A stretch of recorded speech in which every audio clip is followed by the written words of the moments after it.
बर्तमान आम कार्यक्रम आरंभ करने पूर्व माँ निकट में 2 मिनट नीरव ध्यान माँ म्यूजिक सह आरंभ कर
अतिथि देवाहे घना नमस्कार बनाओ पवने पुष्पर संभार अतिथि देवाहे घना नमस्कार शारदीय सभार दिसे मन रभा सबुरी मुखरे आनंदर आभा विद्यालय আজি होइछि धन्य स्वागत हे अतिथि सर्वे महामान्य स्वागत हे अतिथि सर्वे महामान्य स्वागतम् स्वागतम् स्वागतम् स्वागतम् वरेण्य अतिथि देई पदराज धन्य करे आम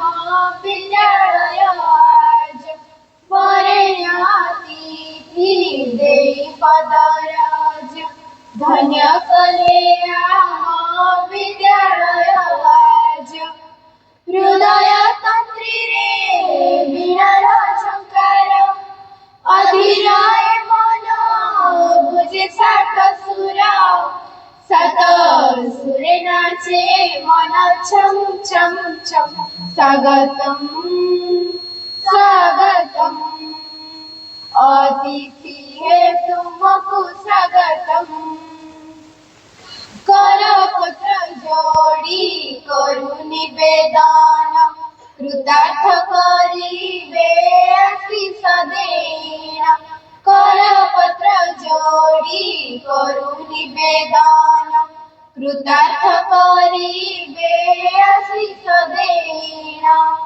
श्री अरविंद पूर्णांग विद्यालय आनंदे विभोरा धीराथय श्री अरविंद पूर्णांग विद्यालय आनंदे विभोरा धीराथय मन गाए আজি सर्गम सर्गम स्वागतम् स्वागतम् स्वागतम् स्वागतम् अतिथि हे तुमको स्वागतम् अतिथि हे तुमको स्वागतम् अतिथि हे तुमको स्वागतम् अतिथि हे तुमको स्वागतम्।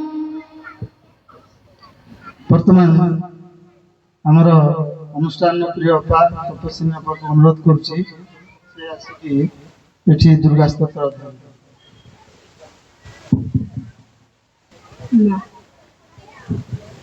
दुर्गा स्तोत्र माँ सिंह सर्वशक्तिदायिनी माँ कह शिव प्रिय तोर सप्तम सजात आम्भे भारत वर्ष युवकगण तोर मंदिर में आसन प्रार्थना कर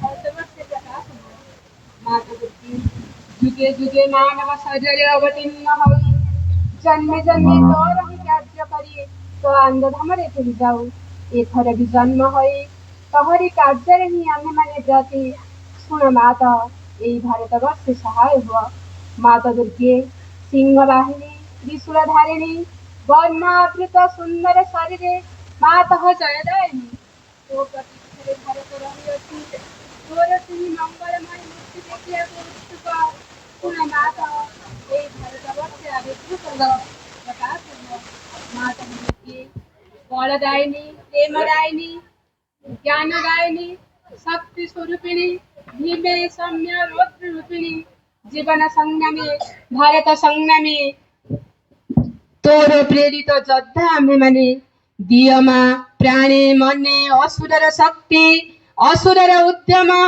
दिय मां हृदय रे बुद्धि रे देव चरित्र देव ज्ञान माता दुर्गे जगत श्रेष्ठ भारत जाति निबिड़ तिमिरे आच्छन्न थिला तू ही माता गगन प्रांत रे अल्प अल्प उदय हेउछु तोर स्वर्गीय शरीर तिमिर विनाशिनी आभारे उषार प्रकाश हैला आलोक विस्तार कर माता तिमिर विनाश कर माता दुर्गे श्यामला सर्व सौंदर्य अलंकृता ज्ञान प्रेम शक्तिर आधार भारत भूमि तोर विभूति आज पर्यंत शक्तिशाली आत्मगोपन करथिला आगत सेही जुग आगत सेही दिन जेतेबेले समग्र विश्वर भार स्कंदरे बहन करी भारत जननी उठु अछि आस माता प्रकाश हो माता दुर्गे तोर संतान आम्भे माने तो प्रसाद रे तो प्रभाव रे महत् कार्य महत् भाव रे उपयुक्त हेउ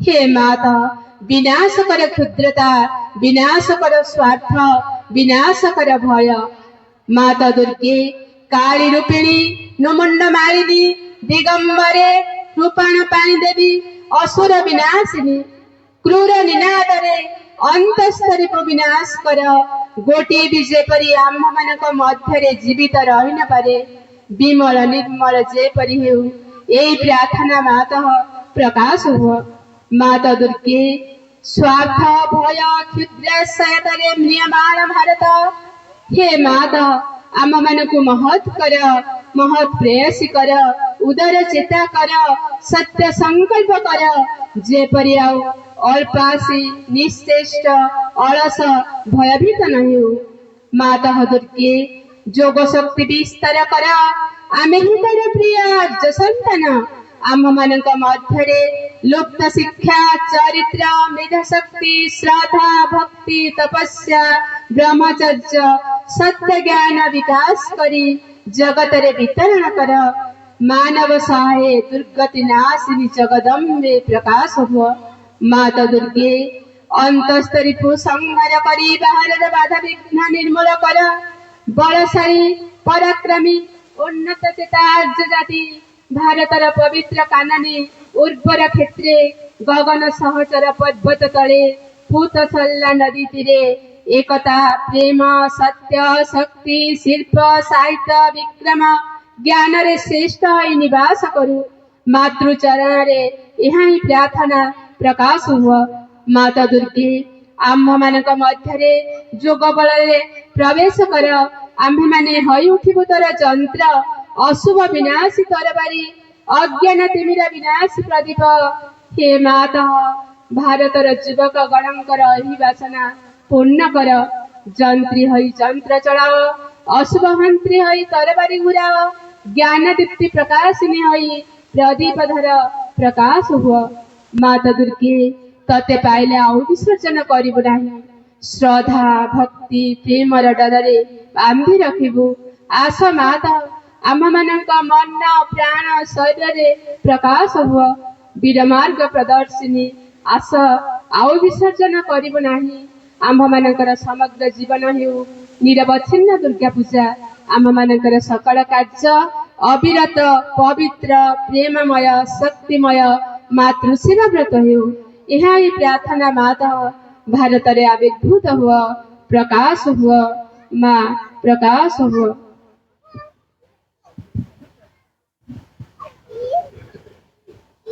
धन्यवाद बापा। वर्तमान तृप्तिलता मल्लिक महोदय को अनुरोध कर प्रिय बापा से माँ पुस्तिका अध्ययन कर। वंदे मातरम। तृतीय अध्याय। तुमर श्रद्धा तुमर आंतरिकता और समर्पण जेते पूर्णतर हेब माँकर करुणा और अभय सेते ही घेरी रहिब।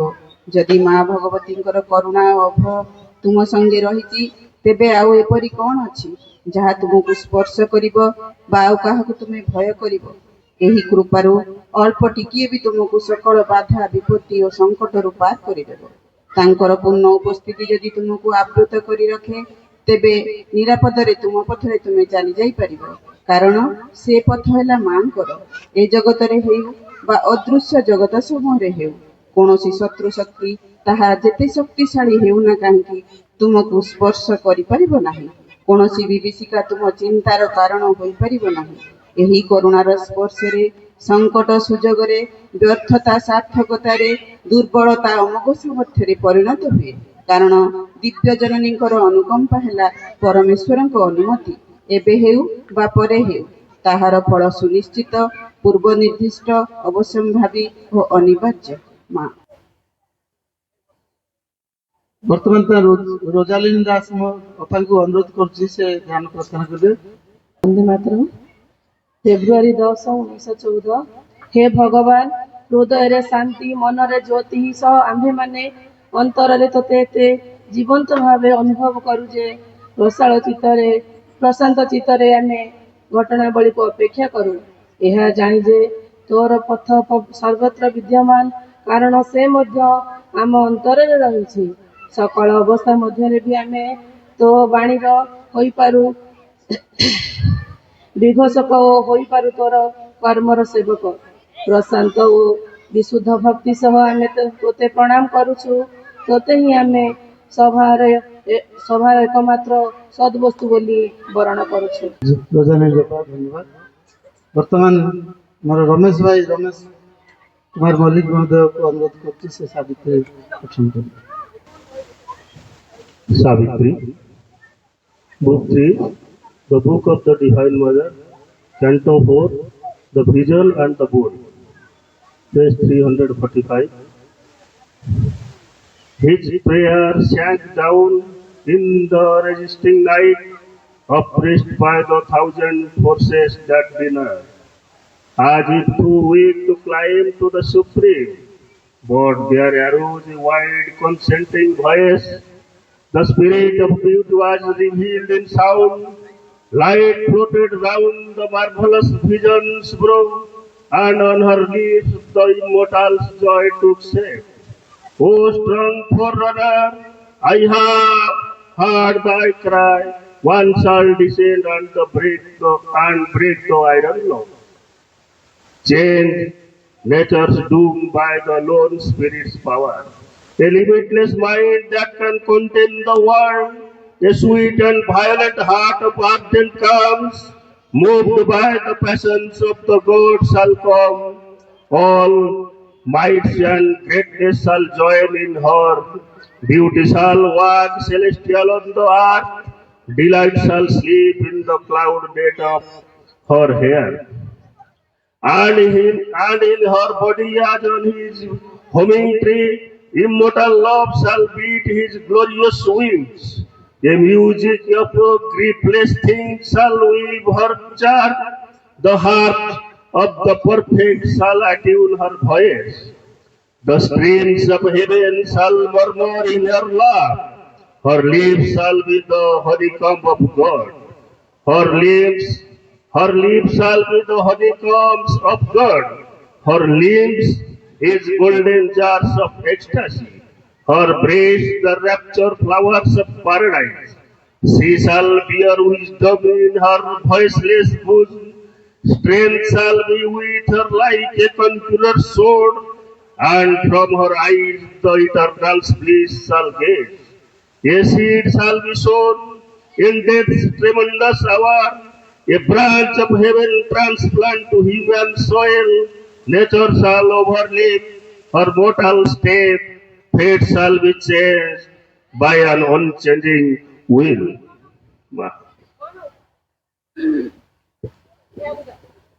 ଧନ୍ୟବାଦ ଭାଇ। ବର୍ତ୍ତମାନ ଆମର ସ୍କୁଲର ଶ୍ରୀଅରବିନ୍ଦ ଶିକ୍ଷା କେନ୍ଦ୍ରର କୁନି କୁନି ପିଲାମାନେ ମାଙ୍କର ଗୋଟେ ବନ୍ଦନା ଗାନ କରିବା ତାଙ୍କୁ ଅନୁରୋଧ କରୁଛି। ସେ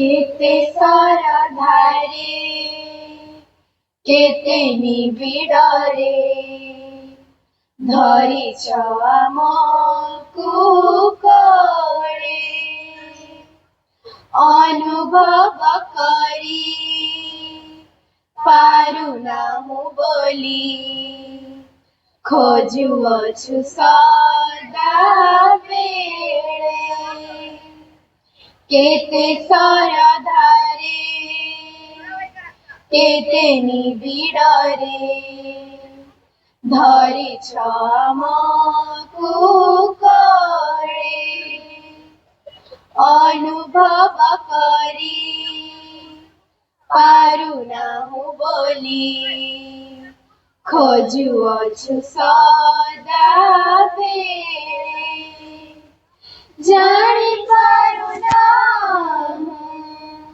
देखी पारुनाहु खोजुछु तुमको नीते प्रार्थना करुछु नेबा पाई कोळे हेबा पाई आमर साथी जानी पारुनाहु देखी पारुनाहु खोजुछु तुमको नीते प्रार्थना करुछु नेबा पाई कोळे हेबा पाई आमर साथी केते सरधारे केते निबिड़रे धरिछ आमकु कोळे अनुभव करी पारुनाहु बोली खोजुअछु सदा बेळे तुमरी कळर तुम पणतर भरसा पाइछि जिए भरसा किया खोजिब संसारे आउ कहा पासे सिए तुमरी कळर तुम पणतर भरसा पाइछि जिए भरसा किया खोजिब संसारे आउ कहा पासे सिए केते सरधारे केते निबिड़रे धरिछ आमकु कोळे अनुभव करी पारुनाहु बोली खोजुअछु सदा बेळे ସେହି ଆନନ୍ଦରୁ ଟିକିଏ ପାଇକି ଖୋଜି ହେଉଅଛୁ ଆଜି। ସେହିଠାରେ ଥାଇ ଖୋଜୁଛୁ ତାହାଙ୍କୁ ଅହଙ୍କାରେ ଯାଇ ହଜି। ସେହି ଆନନ୍ଦରୁ ଟିକିଏ ପାଇକି ଖୋଜି ହେଉଅଛୁ ଆଜି। ସେହିଠାରେ ଥାଇ ଖୋଜୁଛୁ ତାହାଙ୍କୁ ଅହଙ୍କାରେ ଯାଇ ହଜି। କେତେ ସରଧାରେ କେତେ ନିବିଡ଼ରେ ଧରିଛ ଆମକୁ କୋଳେ। ଅନୁଭବ କରି ପାରୁନାହୁଁ ବୋଲି ଖୋଜୁଅଛୁ ସଦାବେଳେ। ଖୋଜୁଅଛୁ ସଦାବେଳେ। ଖୋଜୁଅଛୁ ସଦାବେଳେ।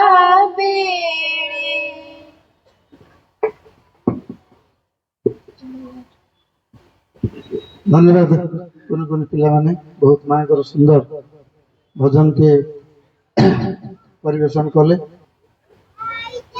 କରୁଣାମୟୀ ମା ପରମ ପ୍ରଭୁ ଶ୍ରୀ ଅରବିନ୍ଦ ଆଜି ଶ୍ରୀ ଅରବିନ୍ଦ ଶ୍ରୀତନୁ ରିଲିଜ ପ୍ରତିଷ୍ଠାର 27ତମ ପ୍ରତିଷ୍ଠା ଦିବସ। ଏହି ସମାବେଶରେ ଆମ ଗହଣରେ ଉପସ୍ଥିତ ଆମର ମୁଖ୍ୟ ଅତିଥି ଶ୍ରୀଯୁକ୍ତ ଅଜୟ କୁମାର ପଲେଇ ମହୋଦୟ, ମୁଖ୍ୟ ବକ୍ତା ସୁଭାଷ ଚନ୍ଦ୍ର କର ମହୋଦୟ, ସମ୍ମାନିତ ବକ୍ତା ଶ୍ରୀଯୁକ୍ତ ପ୍ରଭାତ କୁମାର ନାୟକ ମହୋଦୟ ଏବଂ ଅନୁଷ୍ଠାନର ସଭାପତି ଶ୍ରୀମତୀ ତ୍ରିବେଣୀ ଦେବୀ ମହୋଦୟ, ମଞ୍ଚ ସମ୍ମୁଖରେ ବସିଥିବା ସମସ୍ତ ମାଙ୍କର ମାତୃପ୍ରେମୀ ଭାଇ ଓ ଭଉଣୀମାନେ, ସ୍କୁଲର ସମସ୍ତ ସମ୍ମାନନୀୟ ଅପା ଭାଇ, ଶ୍ରଦ୍ଧେୟ ଛାତ୍ରଛାତ୍ରୀ ଏବଂ ଉପସ୍ଥିତ ସଜ୍ଜନ ମଣ୍ଡଳୀ ସମସ୍ତଙ୍କୁ ଆଜିର ଏହି ଦିବ୍ୟ ପରିବେଶକୁ ସ୍ୱାଗତ କରୁଛି। ଏବଂ ଆମ ଗହଣରେ ଯେଉଁ ଅତିଥି ମାନେ ଆମେ ପାଇଛନ୍ତି ଆଜି ଆମ ଗହଣରେ ତାଙ୍କର ପରିଚୟ ବର୍ତ୍ତମାନ ମୁଁ ପ୍ରଦାନ କରିବାକୁ ଚେଷ୍ଟା କରୁଛି। ଏହି ସଭାର ମଞ୍ଚର ବାମ ପାର୍ଶ୍ୱରେ ଯେ ବସିଛନ୍ତି ସେ ହେଉଛନ୍ତି ଆମର ସମ୍ମାନୀୟ ଅନୁଷ୍ଠାନ ସଭାପତି ଶ୍ରୀମତୀ ତ୍ରିବେଣୀଗିରି ମହୋଦୟା। ସେ ଜଣେ ମାଙ୍କର ଅତି ପ୍ରିୟ ସନ୍ତାନ। ଏଠି ସେ ଜଣେ ସୁନାମଧନ୍ୟ ଆଡଭୋକେଟ ବା ଓକିଲ କୋର୍ଟରେ ବରବିଲ କୋର୍ଟରେ କାମ କରନ୍ତି ଏବଂ ବିଭିନ୍ନ ମାଙ୍କର ଯେଉଁ ଅନୁଷ୍ଠାନ ଅଛି, ମାଙ୍କର ଶିକ୍ଷା କେନ୍ଦ୍ର, ମାଙ୍କର ରିଲିଫ ସେଣ୍ଟର ଅଛି, ସେ ବହୁତ ଜାଗାରେ କାମ କରିଛନ୍ତି। ଏ ଅନୁଷ୍ଠାନର ଆଜି ଯାହା ଦେଖୁଛନ୍ତି ତାର ପରିବେଶ, ତାର ଯେଉଁ ଅବସ୍ଥିତି, ତାଙ୍କର ବିକାଶରେ ବହୁତ ଅବଦାନ ଅଛି। ଏବଂ ତ୍ରିବେଣୀ ଅପାଙ୍କର ଦକ୍ଷିଣ ପାର୍ଶ୍ୱରେ ଯିଏ ଅଛନ୍ତି ସେ ଆମର ପ୍ରିୟ ପ୍ରଭାତ କୁମାର ନାୟକ ମହୋଦୟ। ଗତକାଲି ତାଙ୍କର ପରିଚୟ ଦେଉଥିଲେ ଯେଉଁମାନେ ଉପସ୍ଥିତ ଥିଲେ।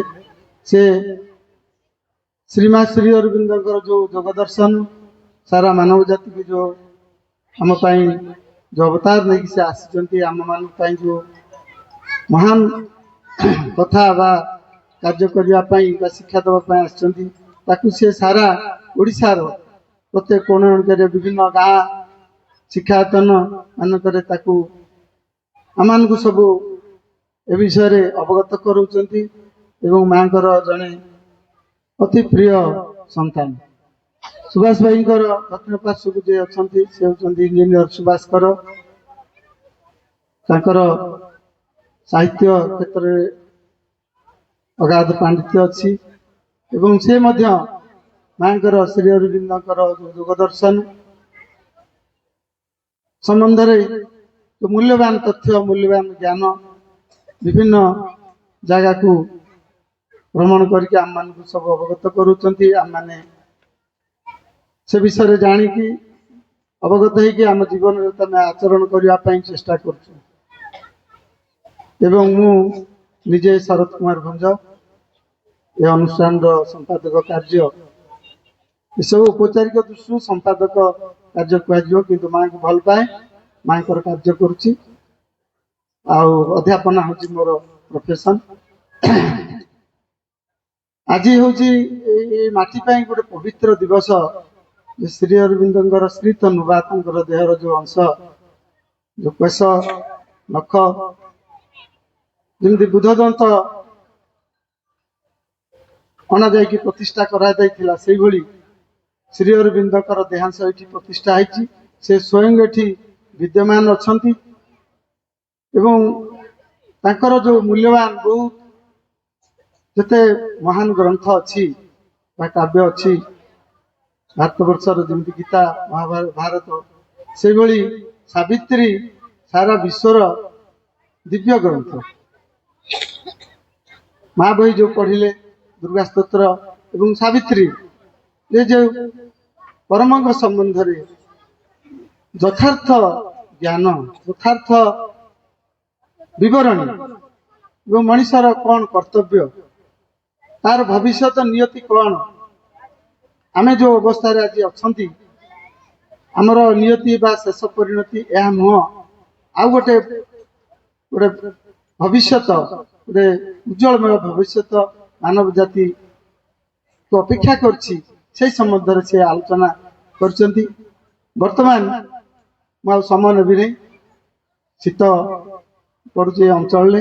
ବର୍ତ୍ତମାନ ଆମ ଗହଣରେ ଯୋଉ ମୁଖ୍ୟ ଅତିଥି ଆମେ ପାଇଛନ୍ତି ଅଜୟ ଭାଇ, ତାଙ୍କୁ ସ୍ୱାଗତ କରୁଛି। ସେ ତାଙ୍କର ଅଭିଭାଷଣ ସମ୍ୟକ ଭାବରେ ଆପଣଙ୍କ ସାମ୍ନାରେ ଉପସ୍ଥାପନ କରିବେ।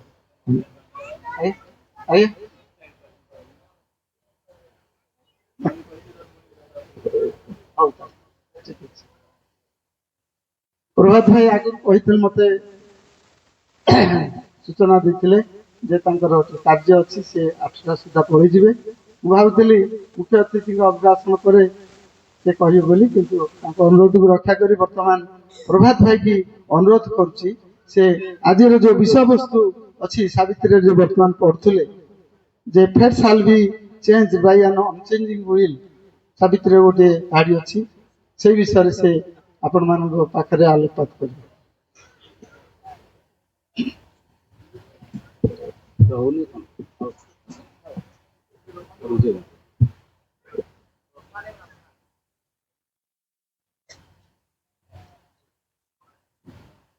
କରୁଣାମୟୀ ମା ପରମ ପ୍ରଭୁ ଶ୍ରୀ ଅରବିନ୍ଦ, ମଞ୍ଚାସୀନ ସମସ୍ତ ସମ୍ମାନନୀୟ ଭାଇ ବାବୁବୃନ୍ଦ ଏବଂ ଆଜିର ଏହି ସମାବେଶରେ ସମସ୍ତ ଉପସ୍ଥିତ ଭାଇ ଭଉଣୀମାନଙ୍କୁ ମୋର ଶ୍ରଦ୍ଧା, ସମ୍ମାନ ଓ ନମସ୍କାର ଜଣାଉଛି।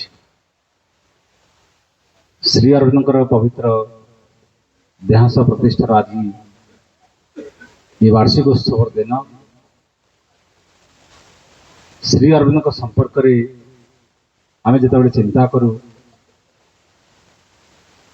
ଗୋଟେ ବିଶାଳ ସମୁଦ୍ର ଭିତରେ ବା ବିଶାଳ ଶୂନ୍ୟ ଆକାଶ ଭିତରେ ଗୋଟେ ଛୋଟ ପକ୍ଷୀ ଯେମିତି ଶୂନ୍ୟ ଆକାଶରେ ଉଡ଼ିଲେ କିଛି କୂଳ କିନାରା ଦିଗନ୍ତ ପାଏ ନାହିଁ, ଶ୍ରୀ ଅରବିନ୍ଦଙ୍କର ସାହିତ୍ୟ ଭିତରକୁ ପ୍ରବେଶ କଲେ ମଧ୍ୟ ମଣିଷ ଚେତନା ସେଭଳିଆ ଅନୁଭବ କରେ। ଯେହେତୁ ଆଜି ଶ୍ରୀ ଅରବିନ୍ଦଙ୍କର ଦେହାଂଶ ପ୍ରତିଷ୍ଠାର ଏ ବାର୍ଷିକୋତ୍ସବ ଦିନ, ତାଙ୍କ ସମ୍ପର୍କରେ ଆପଣମାନେ ଏଠି କିଛି ଶୁଣିବା ପାଇଁ ଏକତ୍ରିତ ହେଇଛନ୍ତି। ଶୀତ ଦିନ ନିର୍ଦ୍ଦିଷ୍ଟ ସମୟରେ ଆରମ୍ଭ କରାଯାଇଥିଲେ, ଯେହେତୁ ଆପଣମାନେ ଆଉ ଟିକେ ଅଧିକ ଶୁଣିବାର ସୁଯୋଗ ପାଇଥାନ୍ତେ। ତେଣୁ ଯେହେତୁ ଅଧିକ ସମୟ ହେଇଛି, ମୁଁ ଅଳ୍ପ କିଛି ସମୟ କହିବି, କାରଣ ବହୁତ ଦୂର ଯିବାକୁ ଆମକୁ ଅଛି। ଗୋଟେ ଶ୍ରୀଙ୍କ ସେଇ ମହାନ ମହାକାବ୍ୟ ସାବିତ୍ରୀର ଗୋଟେ ଲାଇନକୁ ନିଆଯାଇଛି ଆଜିର ବିଷୟ ହିସାବରେ, ଫେଟ୍ ସାଲ୍ ବି ଚେଞ୍ଜଡ୍ ବାଇ ଆନ୍ ଅନଚେଞ୍ଜିଂ ୱିଲ୍। ଫେଟ୍ ସାଲ୍ ବି ଚେଞ୍ଜଡ୍, ଭାଗ୍ୟ ବଦଳିଯିବ, ବାଇ ଆନ୍ ଅନଚେଞ୍ଜିଂ ୱିଲ୍, ଗୋଟେ ଅପରିବର୍ତ୍ତନୀୟ ସଂକଳ୍ପ ପାଖରେ ଭାଗ୍ୟ ବଦଳିଯିବ। ପୃଥିବୀରେ ପ୍ରଥମ ଥର ପାଇଁ ଶ୍ରୀ ଅରବିନ୍ଦ ଏହି ବାକ୍ୟକୁ ଘୋଷଣା କରୁଛନ୍ତି, ଭାଗ୍ୟ ବଦଳିଯିବ। କିନ୍ତୁ ଆମେ ସଚରାଚର ମଣିଷ ଯେତେ ଅଛୁ ପୃଥିବୀରେ, आम समस्त भितर गोटे बद्धमूल धारणा अच्छी भाग्य अकाट्य भाग्य अलंघ्य भाग्य अपरिवर्तन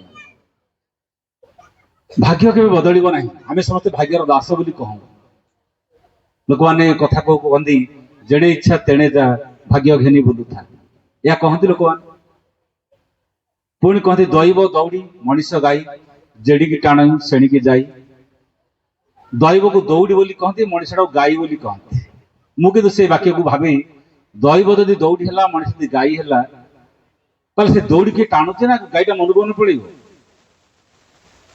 धर दैव हेले दौड़ी मनीषटा गाई से दौड़ीटा को गोटे टाणिले तो गाई जाए से दौड़ा टाणुची कि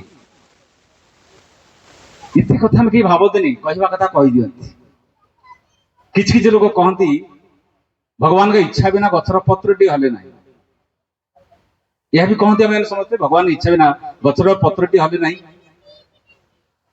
किंतु मु आपन पाखे कथा रखुची पत्र टी हला जाई पारिबो ना पारिबो ना कह जाए भगवान का इच्छा बिना गचर पत्र टी हले ना हला जाई पारिबो नहीं तो कह आप चेष्टा कले हली दे पारे तो मैंने मनीष इच्छा कले मनीष चाहिए मनीष संकल्प कले किसी अलग करदेव ना करदेवनी पुणी लोक कहती कपाल लिखन कि करन से कपाल लिखन लिखी कि जो मैंने कहती कपाल लिखन बोली आप कपाल लिखला कि जी लिखी सी कौन बदली पारे जी सिलेट लिखुची सी कौन लिभे पारे जो कारीगर मूर्तिटा को तैयारी कर सी कौन चाहिए आखि की बदली पारे नाक को बदली पारे कारीगर हाथ में बदल क्षमता अच्छी ना नहीं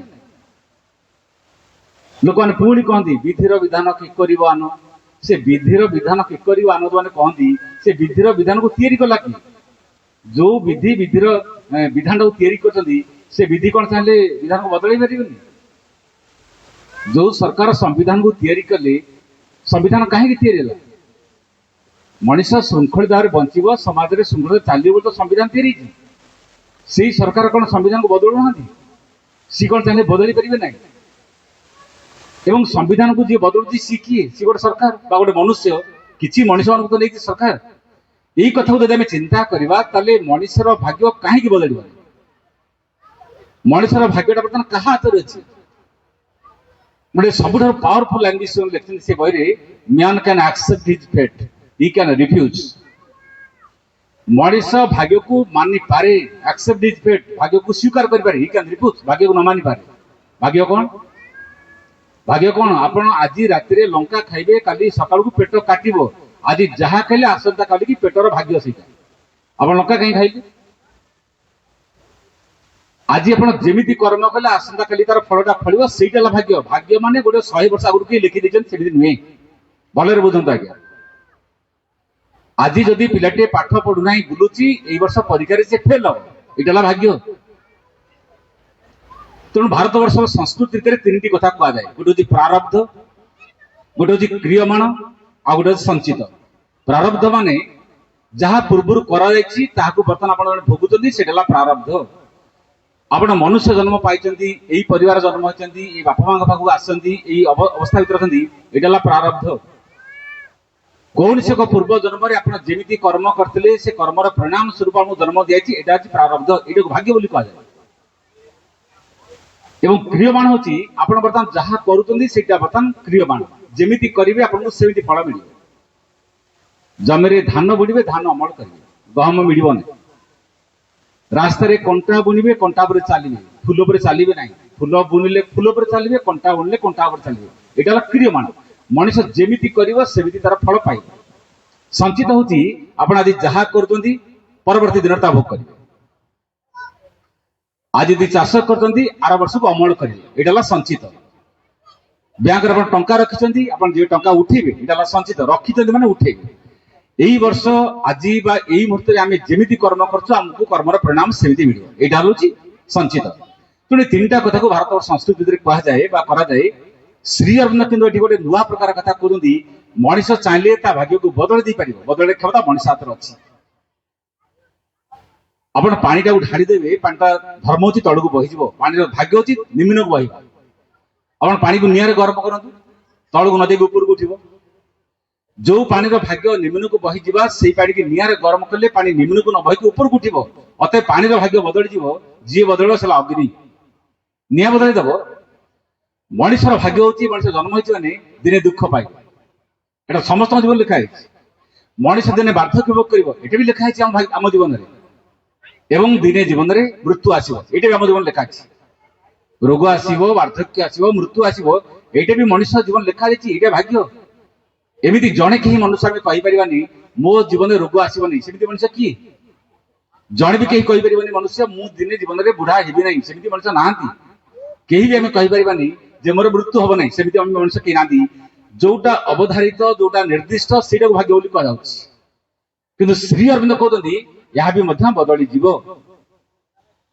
आम शास्त्र आम संस्कृति ऋषि मैंने लिखिं न तस्य रोग न जरा न मृत्यु प्राप्त योगाग्निमय न तस्य रोग से ईश्वर को रोग आसो ना न जरा वार्धक्य आसो ना न मृत्यु मृत्यु भी आसो ना योगाग्निमय शरीर जी योगाग्निमय शरीर प्राप्त होती से ईश्वर को रोग जरा मृत्यु ये जिन आसो ना ताने गोटे योगग्निमय शरीर अच्छी आम जो शरीर प्राप्त होती बर्तमान गोटे साधारण शरीर ये शरीर योगग्निमय शरीर विशुद्ध योगग्नि शरीर विशुद्ध ही ना कि एमती गोटे अवस्था अच्छी जो अवस्था को मनुष्य प्राप्त हेले रोग जरा मृत्यु को अतिक्रम कर खाली कविर कल्पना नुहे यहाँ खाली कहवा कथा नुहे से यही कथा को भारत वर्ष करा श्री अरविंद जहाँ उदाहरण देते सी होती निजे स्वयं सावित्री सावित्री जहाँ को विवाह करने निजे बाछिले से सत्यवान जंगल भितर बुलिले एवं सत्यवान नामक जड़े युवक को भेटिले एवं मन मन संकल्प कले या जीवन में विवाह करें से निजे निष्पत्ति नहीं गले से निष्पत्ति सी अचल रहे अटल रहे फेरी आसला जानते कहानी को संक्षेप मिनिटे 2 मिनिट कथा कहूँ बर्तमान देवर्षि नारद आसी कहले तमें जहाँ को विवाह करने बाछिच आयुष मात्र गोटे वर्ष गणी गणी 365 दिन पर मृत्यु निश्चित this is the day when Satyavan must die गोटे दिन एमती आसो सत्यवान मृत्यु निश्चय हम यहाँ ही भाग्य तेणु सम्मुख में गोटे अकाठ्य बाणी गोटे नियति गोटे भाग्य को कही दिगला तमें जहाँ को जीवन में बाछिच आयुष मात्र गोटे वर्ष किंतु सावित्री जहाँ कहले सावित्री कहले I have seen God smile at me in Satyavan कहले मुझे देखी सत्यवान भितर भगवान हसुथिबार गॉड स्माइल जहाँ भितर भगवान हसुचंती से व्यक्ति मरिबो केमिति आई have seen God smile at me in a human face मु जहाँ भितर देखी मु जहाँ को देखी भितर भगवान अच्छी गोटे मनुष्यर मुखमंडल भितर भगवान अच्छा तेणु सावित्री शरीर को देखी ना शरीर भितर आत्मा को देखी तेणु सावित्री एमती दृष्टि प्राप्त होते सावित्री एमती तेजमय नारी थे से मनुष्य शरीर को देखी बाची नथिले मनुष्य शरीर पश्चात जो आत्मचेतना ही देखी से देखुं जनक भितर भगवान हसुंच जनक भितर भगवान उपस्थित अच्छा से व्यक्ति मृत्युवरण केमी करेंगे यहाँ से कहते जो पिता बाध्य राजी ठीक अच्छे तुम जमी निष्पत्ति से अनुसार बह कर देखो सी जहाँ को बह कर गले ना शाशु को कथा कहते ना शशुर को कथा कहते ना स्वामी को कहते आप गोटे वर्ष मृत्यु हो सत्यवान को जानी ना शशुर को भी जानी ना शाशु को जानी ना कि निजे दिन गणुच जानी भाग्य एत बलशाड़ी भाग्य एत प्रभावशाड़ी निश्चय घटे एवं ठीक वर्षक पर गोटे वर्ष दिन पूरा से दिन सत्यवान मृत्यु होती यह भी भाग्य श्री से काव्यटी को आरंभ कर सावित्री तो कहुला तुम स्वामी जी निश्चय मरीजे कि नारद तो कही नी तुम स्वामी मरीजे आ तू बचे देबू एक कथा किए कही कि सावित्री बचेले केमिति जमक सम्मुख में से मृत्यु देवता आगे सावित्री केमिति रखिले कथा I am stronger than death and greater than my fate मृत्यु ठार मु बढ़िया मो भाग्य ठार मु बड़ यही वाक्य जड़े नारी कही पारे मृत्यु ठार मु बढ़िया मो भाग्य ठार बड़ कहीं ना सी जो शक्ति नहीं आसती से शक्ति पाखे ये मृत्यु भी हारी भाग्य भी हारी तो मैंने मनुष्य भितर एमती गोटे शक्ति अच्छी एमती गोटे सत्ता अच्छा जी भाग्य अपेक्षा बड़ और मृत्यु अपेक्षा बड़ यहाँ सावित्री भितर जमी अच्छी प्रत्येक मनुष्य भितर सेमती अच्छी तेणु श्री अरविंद सावित्री महाकाव्य खाली काव्य नुहे यह हूँ मनुष्य जीवन सहित संपर्कित एक कथा तेणु सावित्री जमी संसार भाग्य को बदल देले सत्यवान को मृत्यु उद्धार करदे ठीक सेमती माँ होती निजे से सावित्री माँ निजे श्रीमा रूप से आसी प्रत्येक मनुष्य जीवन जो भाग्य अच्छी से भाग्य को बदली देते सत्यवान मृत्यु जेमिति निश्चित आम प्रत्येक मनुष्य जातिर मृत्यु सेमिति निश्चित आम समस्त जन सत्यवान ठीक सेमिति प्रत्येक मनुष्य जीवन में जहाँ भोगिया अच्छी ता भी माँ बदल एवं अश्वपति दिन तपस्या करके सावित्री को पाई 18 वर्ष साधना करके तपस्या करके सविता कन्या सावित्री जेन पाई श्री अरविंद सिंह तपस्या करके माँ को आनी अतिमान शक्ति को आनी तेणु सावित्री महाकाव्य सांगे आम जीवन मध्य संपर्कित अश्वपति हेले निजे श्री अरविंद सावित्री होती निजे माँ सत्यवान होती आम मनीष मान तेणु ये मनीषर भाग्य सांगे श्री अरविंद संपर्कित कहते दिने भी मनीषर भाग्य बदली जीव कहीं मनीषर भाग्य बदली जीव ना मनीष पाखे एमती गोटे शक्ति अच्छी the soul in man is greater than that fate the soul in man मनीष भीतर गोटे आत्मा अच्छी ता भाग्य ठार बलशाली ता भाग्य ठार प्रभावशाली कहीं आपको संक्षेप में गोटे उदाहरण था कहूँ धरतु यही बड़बिल अंचल रास्ता बा केउंझर रास्ता एकदम पूरा भयंकर रास्ता होता प्रतिदिन गाड़ी एक्सीडेंट होता प्रतिदिन खबर कागज मृत्युर घटना बाहर एपरिक आम भी शुणु कटक भुवनेश्वर डबल रोड होता 4 लेन रास्ता जो होता प्रतिदिन किसी ना कि मृत्युर संवाद मिलता ट्रक एक्सीडेंट बस एक्सीडेंट बाइक एक्सीडेंट खबर मिलता एवं रास्ता चौड़ा होगला 4 लेन रास्ता होगा 6 लेन रास्ता होगा आग भाई जी एक्सीडेंट होता बर्तमान से एक्सीडेंट हो ना हाँ एक्सीडेंट जे मूल रोनी से कथा मुझे कहूनी कि संख्या जी मात्रा थी बर्तमान कमिगला जिते एक्सीडेंट होता गोटे लोग मरी जाता लोक कहते भाग्य थी एक्सीडेंट ता भाग्य थी मृत्यु बर्तमान से एक्सीडेंट आ पूर्व भाई हो ये भाग्य किए बदल तमाने मनीषर बुद्धि तो भाग्य बदल पारे रास्ता जदि 4 लेन होता 6 लेन होता आज से दुर्घटना घटुता कि नहीं 10 वर्ष पूर्व ओडिशा रे शिशु मृत्यु हार संख्या सबुठ अधिक थिला अन्य राज्य तुलना यही किछि वर्ष सचेतनता फल ओडिशा रे पूर्व भली शिशु मृत्यु हार संख्या सेमती ना बर्तमान संख्या बदली गला अन्य राज्य मैंने आहुरी अधिक आगे अच्छा ओडिशा रे शिशु मृत्यु हार संख्या कमिगला जो छुआटे जन्म होला पर मरी जाउथला माटी कहूला ता भाग्य नहीं परिवार लोक कहते ता भाग्य नहीं बर्तमान से शिशु मैंने आउ पूर्व भली मरुना ये भाग्य किए बदल आपण घर चारिपट अलिया आवर्जना हो मशा कामुड़े मेलेरिया हम आप भाग्य थे मेलेरिया आप चारिपट सफा कर दिंतु मशा ना अड़िया ना आउ मेलेरिया हेनी ताले भाग्य किए बदल भाग्य को बदल क्षमता मनीष हाथ में अच्छी मनीष से कथा जानी मनीष से रहस्य को बुझेनी बोली कहती आमर भाग्य भाग्य कहले कौन आम जमी चाहिए आम जीवन को आम सेमती यही रहस्य को जब बुझीपर आमर हाथ में पृथ्वी भाग्य बदल जावार संभावना अच्छी श्री अरविंद गोटे सब चमत्कार से बही गोटे लाइन कहते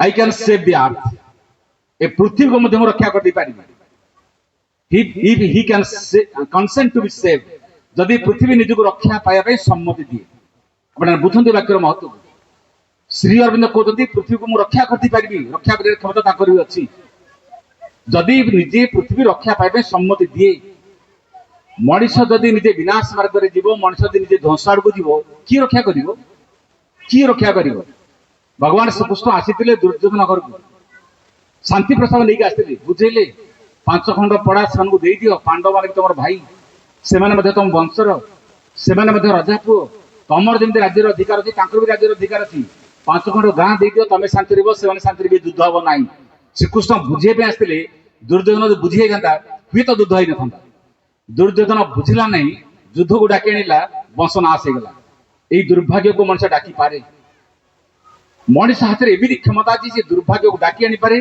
पुणी सौभाग्य को डाकी आनीपे यही रहस्य जदि बुझा जाए से मनीष भितर गोटे आत्मसचेतनता आत्मज्ञान भी दरकार तेणु जो दृष्टि कथा कहुची मनीष चाहिए भाग्य को बदल पार से भाग्य कहले कौन किए बदल आज्ञा मुझे जो कथा कहती पानीटा को निआरे गरम कले पानी उपरको उठिब आज जो मनीष जन्म होती दिने दुख रोग वार्धक्य भोग से ही मनीष भर जो आत्मा अच्छी से आत्मा को आविष्कार कर आत्मा को आविष्कार करगले मनीष समस्त भाग्य अतिक्रम आगू चलो श्री अरविंद कहते बर्तमान से समय पृथक आसी मनीष भितर गोटे चतुर्थ स्तर खोल जो 4th डायमेंशन आत्मार स्तर आत्मार विकास बर्तमान समय आसी कारण पृथ्वी सृष्टि होगला प्राणी मैंने आसीगले मनीष आसीगला मनमय जगत पर आ गए नुआ जाति बर्तमान पृथ्वी जन्म नब ता ना हम अतिमानव बा सुपरमैन से ही भाया गोटे नुआ मनीष जो आसवे ये पृथ्वीर भाग्य बदल मनीषर भाग्य बदल यही मनीष बर्तमान जमी अच्छी सेमती रही श्री अरविंद कहते बर्तमान मनुष्य जमीती अच्छी सेमती रहिबो नाही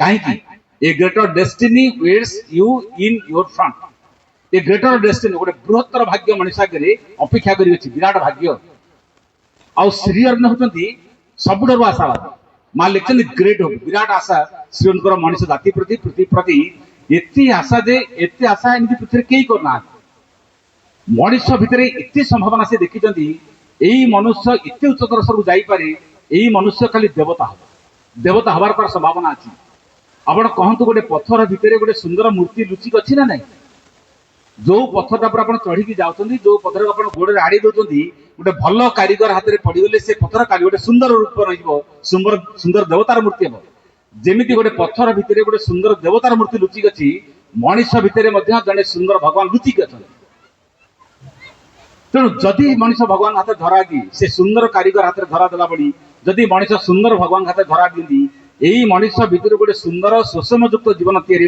अतएव आम समस्त दायित्व कर्तव्य होची भगवान पारे निजको समर्पण करवा जी जेतिकी मात्रा भगवान पारे समर्पित तार जीवन से मात्रा सुंदर हम जो पत्थरटी जेतिकी मात्रा कारीगर हाथ निजको देइची से पत्थरटी से मात्रा सुंदर हम पत्थर जदि प्रतिवाद करिवो नाई मो हाथुटी माड़ खाइबी नाही मु तुम हाथ में धरा देवी से पत्थर सेमती आबड़ा खाड़ा पड़ो किंतु जो पत्थर कारीगर हाथ में धरा देव माड़ खाइब निहाण मुग्र साइज से पत्थरटा मंदिर देवी हो भगवान गोटे रूप नहीं ठीक सेमती भगवान हाथ में जी धरा देव अर्थात जी निजको समर्पण कर निजको तुम नवेदन कर मनुष्य भितर भगवान कौन करेंगे गोटे सुंदर देवत्व तैयारी करेंगे यही सामर्थ्य संभावना आम भितर भगवान रखी आम चेष्टा करवा से जिन को आम भर को निज भितर आविष्कार करने यही जीवन भितर गोटे सुंदर जीवन तैयारी मुझे शेष कथा कही मिनिटे दि मिनिटर कथा जूलियस सीजर दिने समुद्र भितर छोट हुली डंगा लेके जाए से डंगार आउ जन जी बसती एमती डंगा भितर को नहीं जाऊ जाऊ कि बाट अधिक चलीगले समुद्र भितर को से समुद्र उत्ताल तरंग लहड़ी सब आसला पाखरे जी बसते से कहते आप एत गभीर को चली आसिले एत प्रबल बेगर बर्तमान झड़ तोफान आसूची डंगा बुड़ीज आम जीवन चलीज आम कौन करवा जूलियस सीजर कहते ये डंगा केवे बुड़ से कहले आप बड़ माने दुस्साहस केमी एत जोर लहड़ी होती एत जोर उत्ताल होती समुद्र भितर डंगा बुड़बनी बोले कौन केमी कहते ये कहले डंगा ये कहीं बुड़बनी कारण ये डंगा जूलियस सीजर अच्छे आप गर्व बोली कही पारती अहंकार बोली कही पारती किंतु ये ना गर्व ये ना अहंकार ये हूँ आत्मविश्वास जूलियस सीजर मध्य आत्मविश्वास अच्छी से जानी जब मुझे शीघ्र मरबी ना निज प्रति एत विश्वास जूलियस सीजर डंगार अच्छी माने डंगा केवे बुड़बनी ये गोटे आत्मविश्वास जदि मनुष्य भितर आत्मविश्वास जदि बढ़ी जाए ना ताले मनुष्य सकल प्रकार अवसर अतिक्रम कर आपन जदि आत्मविश्वास अच्छी मो रोग निश्चय भल भी आप निश्चय भल आपन जदि आत्मविश्वास कमीगला मोर रोग कौन भल हम डाक्तर कौन संसार कई भल कर तेणु सबुठ अनेक विश्वास तो संसार अच्छी ना अचल विश्वास अटल विश्वास केते विश्वास कथा लिखाई सबुठ बड़ विश्वास होती आत्मविश्वास आत्मविश्वास माने निज प्रति विश्वास रखा कथा हाँ मो भितर भगवान अच्छा मु भी भगवान अंश मो भितर आत्माटी अच्छी आज जो अवस्था मो जीवन अच्छी ये अवस्था बदली मो दुर्भाग्य बदली गोटे राजार पुओ राजा हम सिंहर संतान सिंह हम अत मुझे भगवान संतान मो भितर भगवत दिव्य तत्व लुचिक अच्छी दिने दिव्य तत्व प्रकाश हम मुझे कहीं मन कष्ट करी कहीं मन दुख करी यही भाया गोटे सब गोटे मन भितर नुआ भावना नुआ आशा लेकिन बची पार भविष्य यही मनुष्य उपयोगी हे निराशा भितर हताशा भितर सब दुख भितर जी बंचुची सी समाज में कौन कर निम्ब पत्रटा को चिपुड़ी देले कौन महू बाहर निम्ब पत्र चिपुड़े के महू बाहर जो लोकटा निजे दुख बंची से अन्य को दब कौन आनंद दब जो लोकटा निजे अज्ञान भितर अच्छी से अन्य को ज्ञान दब जो लोकटा निजे भूल काम कर को भल हबार शिक्षा कौन दब आज समाज अवस्था से परिवार अवस्था से आम समस्त जीवन भूल त्रुटि होती आम समाज को कौन भलटे दबा निज जीवन जन दुखी कि अन्य को आनंद केमी जन सी हम निज जीवन जन कामना वासना बुड़ी की अन्य को त्यागर शिक्षा केमी सी दब निजे आसक्ति भितर बुड़ी की अन्य जन को सी केमी अनासक्तर शिक्षा दब अतएव निज भितर से चेतना को तैयारी पड़ो आम भितर से दुर्बलता अतिक्रम करके हाथ में निजक दे पारे नुआ पृथ्वी नुआ समाज नुआ मनुष्य अपेक्षा कर गोटे सुंदर भविष्य अपेक्षा आम समस्त अच्छा समस्त भाई बहन को आज दिवस मुझे कृतज्ञता जनाऊँ धन्यवाद जनाऊँ आपने किसी समय बस शुणिले समस्त पाखर धन्यवाद लेकिन मो आलोचना रखुच्छी वंदे मातरम। बहुत कृतज्ञता प्रभात भाई प्रभुंकर बहुत मूल्यवान कथा आम को शुणेले उपस्थापन कले। श्री अरविंद कहुए Shri Aurobindo belong to the future. आम जो आम गोटे भविष्य अच्छी भविष्य आम कौन हवा जमी गोटे पिला भल पाठ पढ़ुनी कि भल व्यायाम करूनी रोगाक्रांत होती गुरुजन लोक मैंने कहते अरे तू इनको पाठ पढ़ले यही स्तर को गले तो भविष्य जीवन से उज्जवलमय हम। पिलाटी गुरुजन कथा मानुची एवं भविष्य तार जीवन सुखमय हो निरोगी प्रज्ञावान पुरुष हो। श्री अरविंद आमको जे आमर भविष्य नियति कौन भविष्य केते उज्जवलमय आम जीवन से संभावना कथा कहते आमे जदि भाई जो कथा सब कहते आमे जदि सम्मति नदबा ताकू मानिबा नहीं ताले से आम भीतर पचिके क्रिया करेंगे केमती जैसे श्रीरंग से शास्त्री गोटे कथा कहते we are sons of God. आमे जते निजको हे मन कर वी आर सन्स आज आमर कहबार पाली नुहे जो अन्य भाई मान शुणा से कथा खाली टे कहीदे गोटे धाड़ी कहीदे we are sons of God we must grow even as he is human person we must grow divine. तेणु श्री अरविंद ये आम भगवान को संतान आम आम भगवान हो पार भगवान हो पार आम जमी जन बापा ता पिलाटी से चाहे अति कम से जो स्तर अच्छी पिलाटी से स्तर पहुँचे जे विश्वपिता से आम ठार कौन आशा कर तेणु आम जे से माँ कहते प्रभु कहते आम देवता नुह भगवान हो पार। तेणु आउ समय नेबेनि वर्तमान अजय भाई की आमर जो मुख्य अतिथि अनुरोध कर पाखे अल्प समय को भाव में आलोचना रखिए। प्रणाम मार्दुलटे sweet of the divine mother करुणामयी माँ परम प्रभु श्री अरविंद स्वत सम्मान्य त्रिवेणी अपा सम्मान्य सुभाष भाई शरद भाई अति आदर प्रभात भाई एवं मो सम्मुख उपस्थित हुआ समस्त दिव्य विश्व भाई भौन माने आज दिवस संपर्क आपण मैंने अवगत हेले। आज दिवस टी हूँ श्री अरविंद पवित्र देहांत प्रतिष्ठार वार्षिक उत्सव। गोटे प्रश्न आम भीतर उठा दरकार सतरे श्री अरविंद किए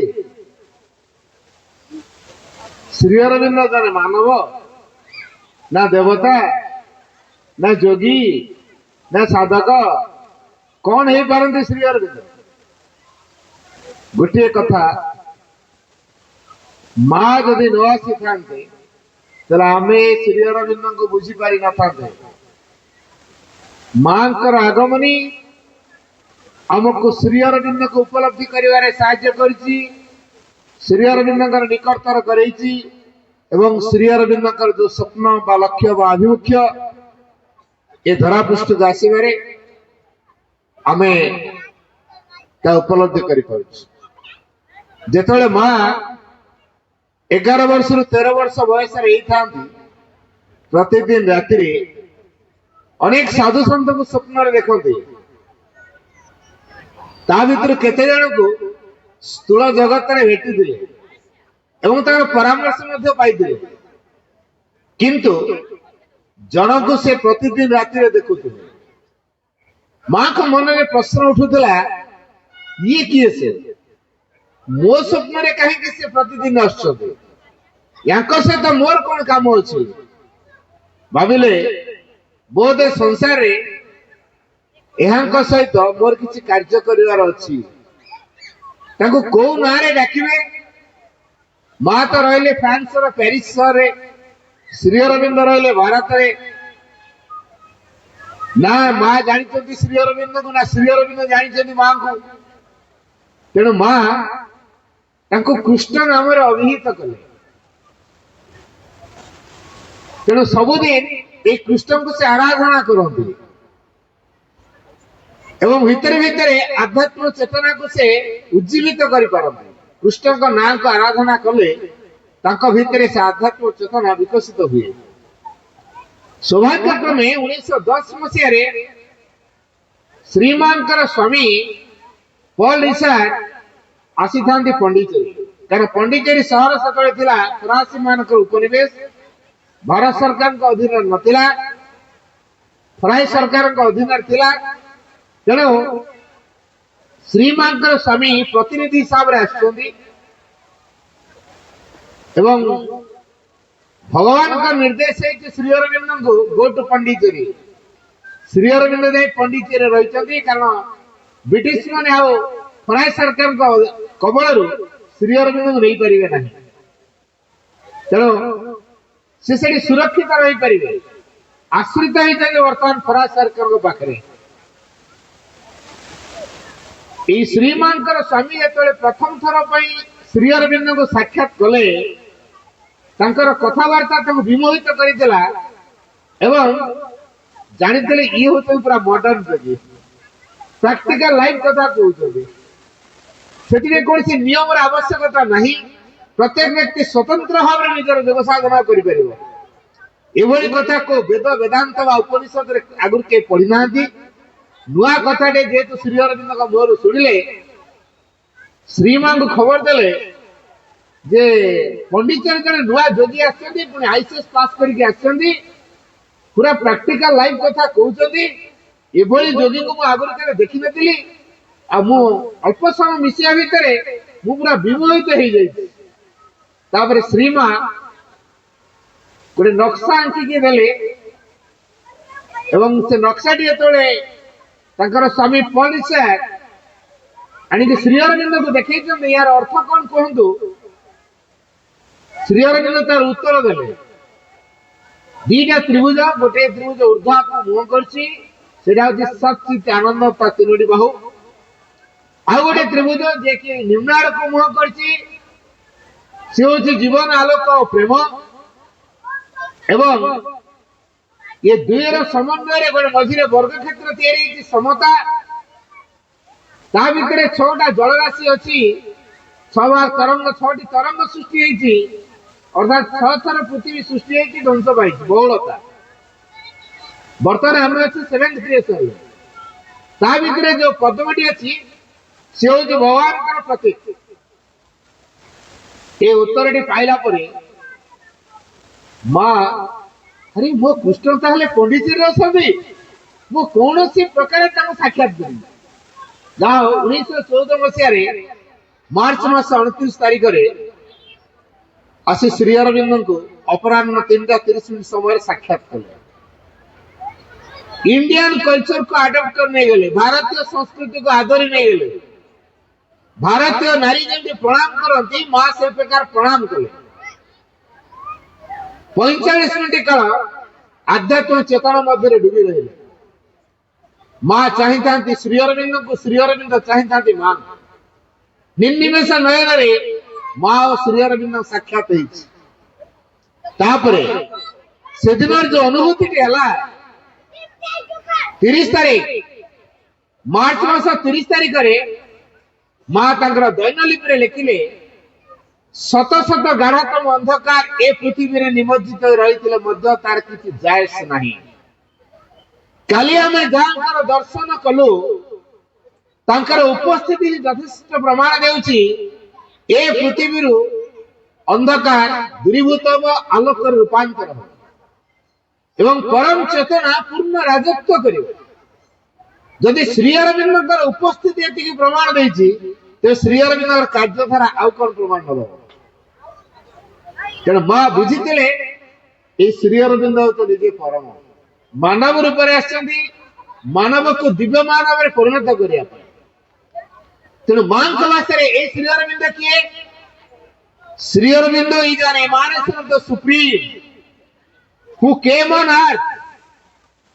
श्री अरविंद होचंदी परम अवतार जे के पृथ्वी पृष्ठ को आसीथिले, who came on earth to announce घोषणा करिया पाई the manifestation of a new race, a new world, the supramental.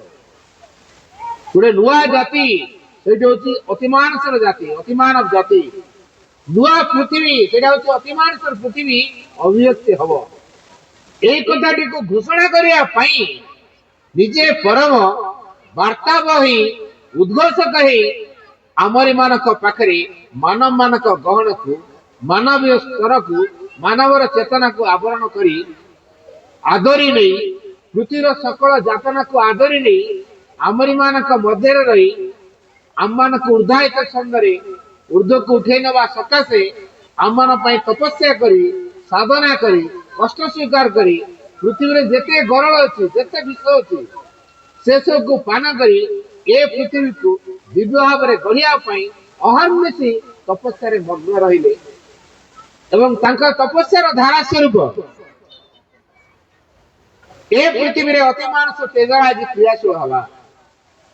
ତାଙ୍କ ତପସ୍ୟାର ନିଦାନ ସ୍ୱରୂପ 1950 ମସିହା ଡିସେମ୍ବର 5 ତାରିଖରେ ଅତିମାନ ଶକ୍ତି ଅବତରଣ କଲା, ଯାହା ଆଗରୁ କେବେ ଏ ଶକ୍ତି ପୃଥିବୀରେ ଅବତରଣ କରିନାହିଁ ଏବଂ ତାକୁ ମା 1956ରେ କାର୍ଯ୍ୟକାରୀ କରେଇଲେ। এই ପଣ୍ଡିଚେରୀରେ ରହି ଶ୍ରୀ ଅରବିନ୍ଦ ଯୋଉ ଅତିମାନସ ଯୋଗ ସାଧନା କରୁଥିଲେ, ମା ସେଠାକୁ ଆସିଲେ। 1914 ରୁ 1926 ଭିତରେ ମା ଶ୍ରୀ ଅରବିନ୍ଦଙ୍କର କଥା ବୁଝିଛନ୍ତି। ମଝିରେ 4 ବର୍ଷ ପାଇଁ ଯଦିଓ ପଳେଇ ଯାଇଥିଲେ, 20ରେ ଶେଷ ଥର ପାଇଁ ଆସିଲେ। ମା ଯୋଉ ଶେଷ ଥର ପାଇଁ ପଣ୍ଡିଚେରୀ ଆସିଲେ, ସେ କହୁଛନ୍ତି the anniversary of my return to Pondicherry is the tangible sign of your victory over the adverse forces. ମା ଯୋଉ ଭାରତବର୍ଷକୁ ଆସିଲେ, ପଣ୍ଡିଚେରୀକୁ ବାଛି ନେଲେ, ପଣ୍ଡିଚେରୀ ଶ୍ରୀ ଅରବିନ୍ଦଙ୍କ ସହିତ ରହିଲେ, ତାର ଉଦ୍ଦେଶ୍ୟ ହଉଛି ପୃଥିବୀରେ ଆଉ ବିରୋଧୀ ଶକ୍ତିର ପ୍ରଭାବ ରହିବ ନାହିଁ। ଏ tangible sign of your victory, ଅର୍ଥାତ ଏକ ନିଶ୍ଚିତ ବିଜୟର ଅମ୍ଳାନ ଚିହ୍ନ କାହା ଉପରେ?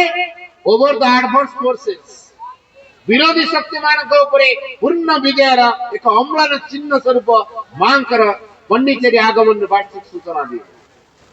ତାପରେ ମା ଶ୍ରୀ ଅରବିନ୍ଦଙ୍କର ଦାୟିତ୍ୱ ବୁଝିଲେ।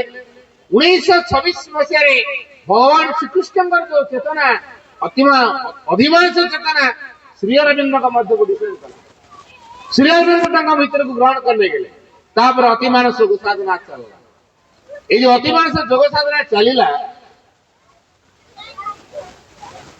1950ରେ ତା ସୂକ୍ଷ୍ମ ଭୌତିକ ସ୍ତରକୁ ଅବତରଣ କଲା ଏବଂ 1956 ମସିହାରେ ମା ତାକୁ ପୃଥିବୀ ବାତାବରଣରେ କାର୍ଯ୍ୟକାରୀ କରିଲେ।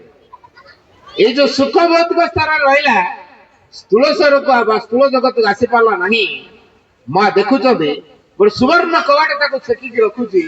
ଜ୍ଞାନରେ ସେ ଉର୍ଦ୍ଧ୍ୱକୁ ଉଠିଗଲେ, ଗୋଟେ ସୁବର୍ଣ୍ଣ ହାତୁଡ଼ିରେ ସେ କବାଟକୁ ଶକ୍ତ ପ୍ରହାର ଦେଲେ। ତାପରେ ଅତିମାନସ ତେଜରାଜି ଏ ପୃଥିବୀ ପକ୍ଷରେ ଅବାଧ ଧାରା ପ୍ରବାହିତ ହେଇଥିଲା ଏବଂ ସେଇଦିନ ମା ସେଇଥର ସେଇ 1956 ମସିହାରେ ମା ଗୋଟେ ବାଣୀ ଦେଇଥିଲେ, O lord thou hast willed I execute, ହେ ପ୍ରଭୁ ତମେ ଯାହା ସଂକଳ୍ପ କରିଛ ମୁଁ ତାହା କାର୍ଯ୍ୟକାରୀ କରିଛି। A new light breaks upon the earth, ପୃଥିବୀ ପୃଷ୍ଠରେ ଗୋଟେ ନୂତନ ଜ୍ୟୋତି ଉଦ୍ଭାସିତ ହେଇଛି। and a new world is born ଏବଂ ଗୋଟେ ନୂତନ ପୃଥିବୀ ଜନ୍ମ ନେଇଛି। ତେଣୁ ଯୋଉ ନୂତନ ପୃଥିବୀ ଜନ୍ମ ନେଇଛି, things that were promised are fulfilled, ଯାହା ସବୁ କିଛି ପ୍ରତିଶ୍ରୁତ ରହିଥିଲା ବର୍ତ୍ତମାନ ପୂର୍ଣ୍ଣ ହେଇଛି। ତେଣୁ ଶ୍ରୀ ଅରବିନ୍ଦଙ୍କର ତପସ୍ୟାରେ ଅତିମାନ ଶକ୍ତି ପୃଥିବୀରେ କାର୍ଯ୍ୟକାରୀ ହେଇଛି। ଯୋଉ ଅତିମାନସର ପ୍ରଭାବରେ ଆମେ ଦିବ୍ୟ ମାନବ ହେଇପାରିବା, ଦିବ୍ୟ ଜୀବନ ଲଭିପାରିବା, ମୃତ୍ୟୁ ଉପରେ ଜୟ ଲାଭ କରିପାରିବା ଆଉ ସ୍ୱର୍ଗ ସୁଖ ପାଇବା ପାଇଁ ପୃଥିବୀକୁ ଛାଡ଼ିବା ଆବଶ୍ୟକ ନାହିଁ। It is not to leave God to find the divine.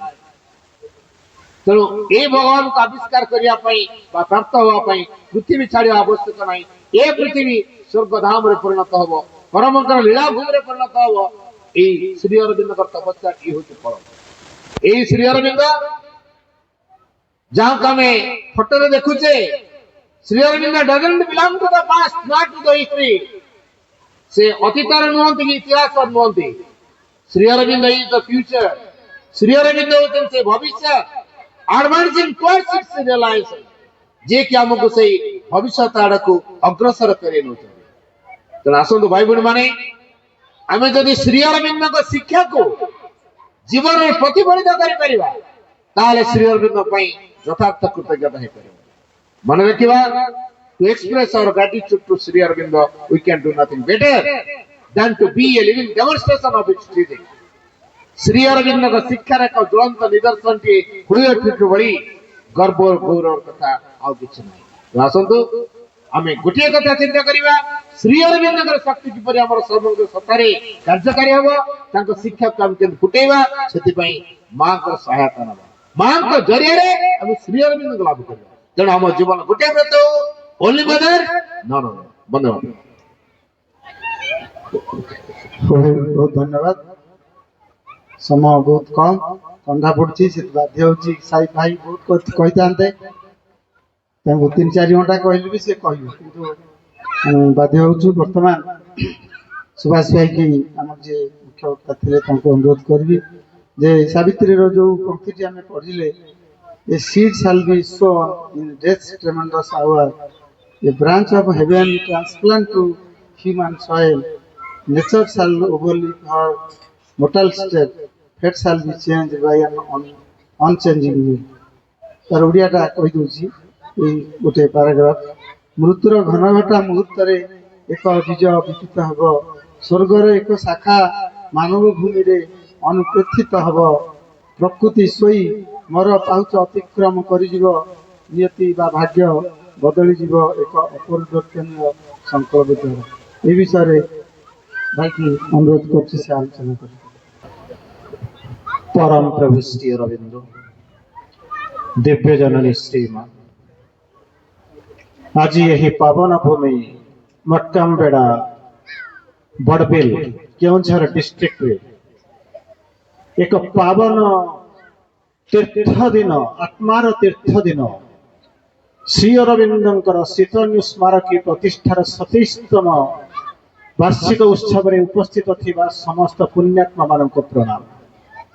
आज आलोचना करिबा fate shall be changed by an unchanging will. एक अपरिवर्तनीय संकल्प शक्ति द्वारा भाग्य बदलिब। तेणु दुईटा जिनस अच्छी, अनेक जिनस आपण माने आलोचना रे किछि किछि सुनिले, किंतु स्ट्रेट श्री अरविंद आपको जेमिति लिखिचंती मु ताको आपन को पाखरे कोट करूची, कारण मो पाखरे बेसी समय भी नाही। 9:15 भीतर भीतर बस अछि। श्री अरविंद को को कॉन्टेक्स्ट रे लिखिचंती मु स्ट्रेट आपन को कोट करूची। मु एना तेने न जाई बहुत गभीर तत्व तार अछि। मु तार किछि लाइन करूची, आपन को पाखरे हार्डली अध घंटा समय अछि। तेणु जते पारुचंती मु जानुची आज स्टेज ला जोटा मिसामिसी स्टेज मु बुझी पारुची, किंतु तथापि आपण माने जतबे आसी पहुंचीचंती ताको टिके बुझियो शुणिबा को चेष्टा करंतु। बुझिबा तो परर कथा तार पर नेक्स्ट तो टिके अध घंटा पर्यंत नीरव रही गले आपण मानकर हुए तो जीवनर अनेक दिग खोली जाई पार संभावना अछि। किछि समय पूर्व आपण माने सुनुथिले प्रभु श्री अरविंद पंडिचेरी रे अछंती बोली जानि सारिला परे श्री अरविंद को श्रीकृष्ण भावुथिबा मां प्यारिस छाड़ी पंडिचेरी आसीथिले एवं तांको सहित साक्षात होइथिला। जेउ दिन साक्षात हेइथिला से दिन इतिहासर एक नुआ पृष्ठा जोड़ा जाइथिला, एक नुआ इतिहास लिखा हेइथिला। से कहानी आपण माने टिके टिके सुनिथिबे। मां जाउचंती देखा करिबा पाई, प्रभु तांको अपेक्षा करी रहिचंती को मुहूर्त रे मां आसी पहुंचबे, कारण मांकर आसीबाटा ये जुग को बदलाइबा पाई एक नूतन पदक्षेप ताको बदलाइबा पाई आसीचंती। एवं मां आसीले प्रभु एवं मांकर मिलन जतबे हेइ पहुंची एक नुआ इतिहास लिखा गला। आ तार परवर्ती अवस्था रे ताको लिखिबा आरंभ कले, जहा को कहले राधांक प्रार्थना भीतर आपण सुनिबा को प्रयास करिचंती, ताको जानिचंती। पहिले देखारे जानिली प्राण प्रभु ईश्वर, याको सुनिचंती मो ताड़ को जाउ नाही। श्री अरविंद ये लाइन ता जोठी कोट करिचंती मो तार किछिटा आलोचना करियो प्रयास करूची। ये होची आपण देखिथिले पंडिचेरी रे मां आसीथिले प्रभु को देखा करिबा पाई। पंडिचेरी आपण देखिचंती, आपण मानकर साधनार तीर्थ पुण्य तीर्थ पंडिचेरी, किंतु तार ठीक उल्टा जिनस गोटे घटिला हुए तो इतिहास अनेक कम लोक ता भीतर को प्रवेश करिचंती। केमितिका कथा ना प्रभु जाउचंती मां को देखा करिबा पाई। पंडिचेरी आपण देखिथिले आपणकर आत्मार तीर्थ क्षेत्र। प्रत्यक्षमान प्रभु को अपेक्षा करिथिले, जन्म जन्म जुग जुग धरी अपेक्षा करिथिबा प्रतीक्षामणा तांकर एग्जीक्यूटिव पावर जे कि तांको देखा करिथिले ताको जानिथिले किंतु एमिति एक समय आसिकरे पहुंचला निजे प्रभु सेई अदितिंकर सेई वासस्थान को सेई सुप्रामेंटल वर्ल्ड भीतर को बाप को देखा करिबा पाई प्रवेश करूचंती प्रभु अतिथिंक राज्य को जाउचंती जेतेबेले जाउचंती सेति पाई कोन कहउचंती मा कहउचंती से राज्यर चमत्कार वर्णना हिची म आपनको एते बाट नै परिबिनी केवल 2-4 लाइन आपनको कोट करूची सुनंतु जेतेबेले प्रभु को जाई देखिबा आरंभ करूचे प्रभु जेतेबेले मा को देखा करिबा आरंभ करूचंती मा टिके हसी देई करे कहउचंती किसी इंग्राजी लाइन कोट करूची आपण टिके सुनंतु कारण आपण बकरे आउ बकरे समय भी नै ताको बुझेया पे समय नै गोटे लाइन मध्ये म 3-4 दिन 5 दिन भीतर आलोचना करि सारी पारु नै तेणु आपको ये जो विराट तत्व को जे अध घंटा भितर कहीदेवी ताहा संभावना नुहे केवल आपको टिके जिस्ट दउछि कोन कहउचंती O strong forerunner I have heard thy cry मा जाउथिले प्रभु को देखा करिवा पई जो वंचित पृथ्वीर जो तांकर पूजित देवता जहांक पाई से आसीथिले स्वर्गरु ओल्लई आसीथिले प्यारिस वासी पंडिचेरे देखा करूचंती जेतेबेले एपटरे से सावित्री को जाके देखा करूचंती मां ताको कहउचंती O strong forerunner I have heard thy cry हे अग्रणी वीर मो सुनिछि तुमर कातर प्रार्थना मां जेतेबेले प्रार्थना क्राय माने होछि चित्कार क्राय माने होछि कंदन हे विश्वर अग्रणी वीर तुमे आसी तो कोन कहिबा को आसी तो ता पूर्वरु मो जानि सारिछि केमिति कोन जानिली हर्ड दाई क्राई तार फलाफल तो किछि हबा दरकार ना हो one shall descend and break the iron law होची लौह नियम तले लौह नियम होची कोन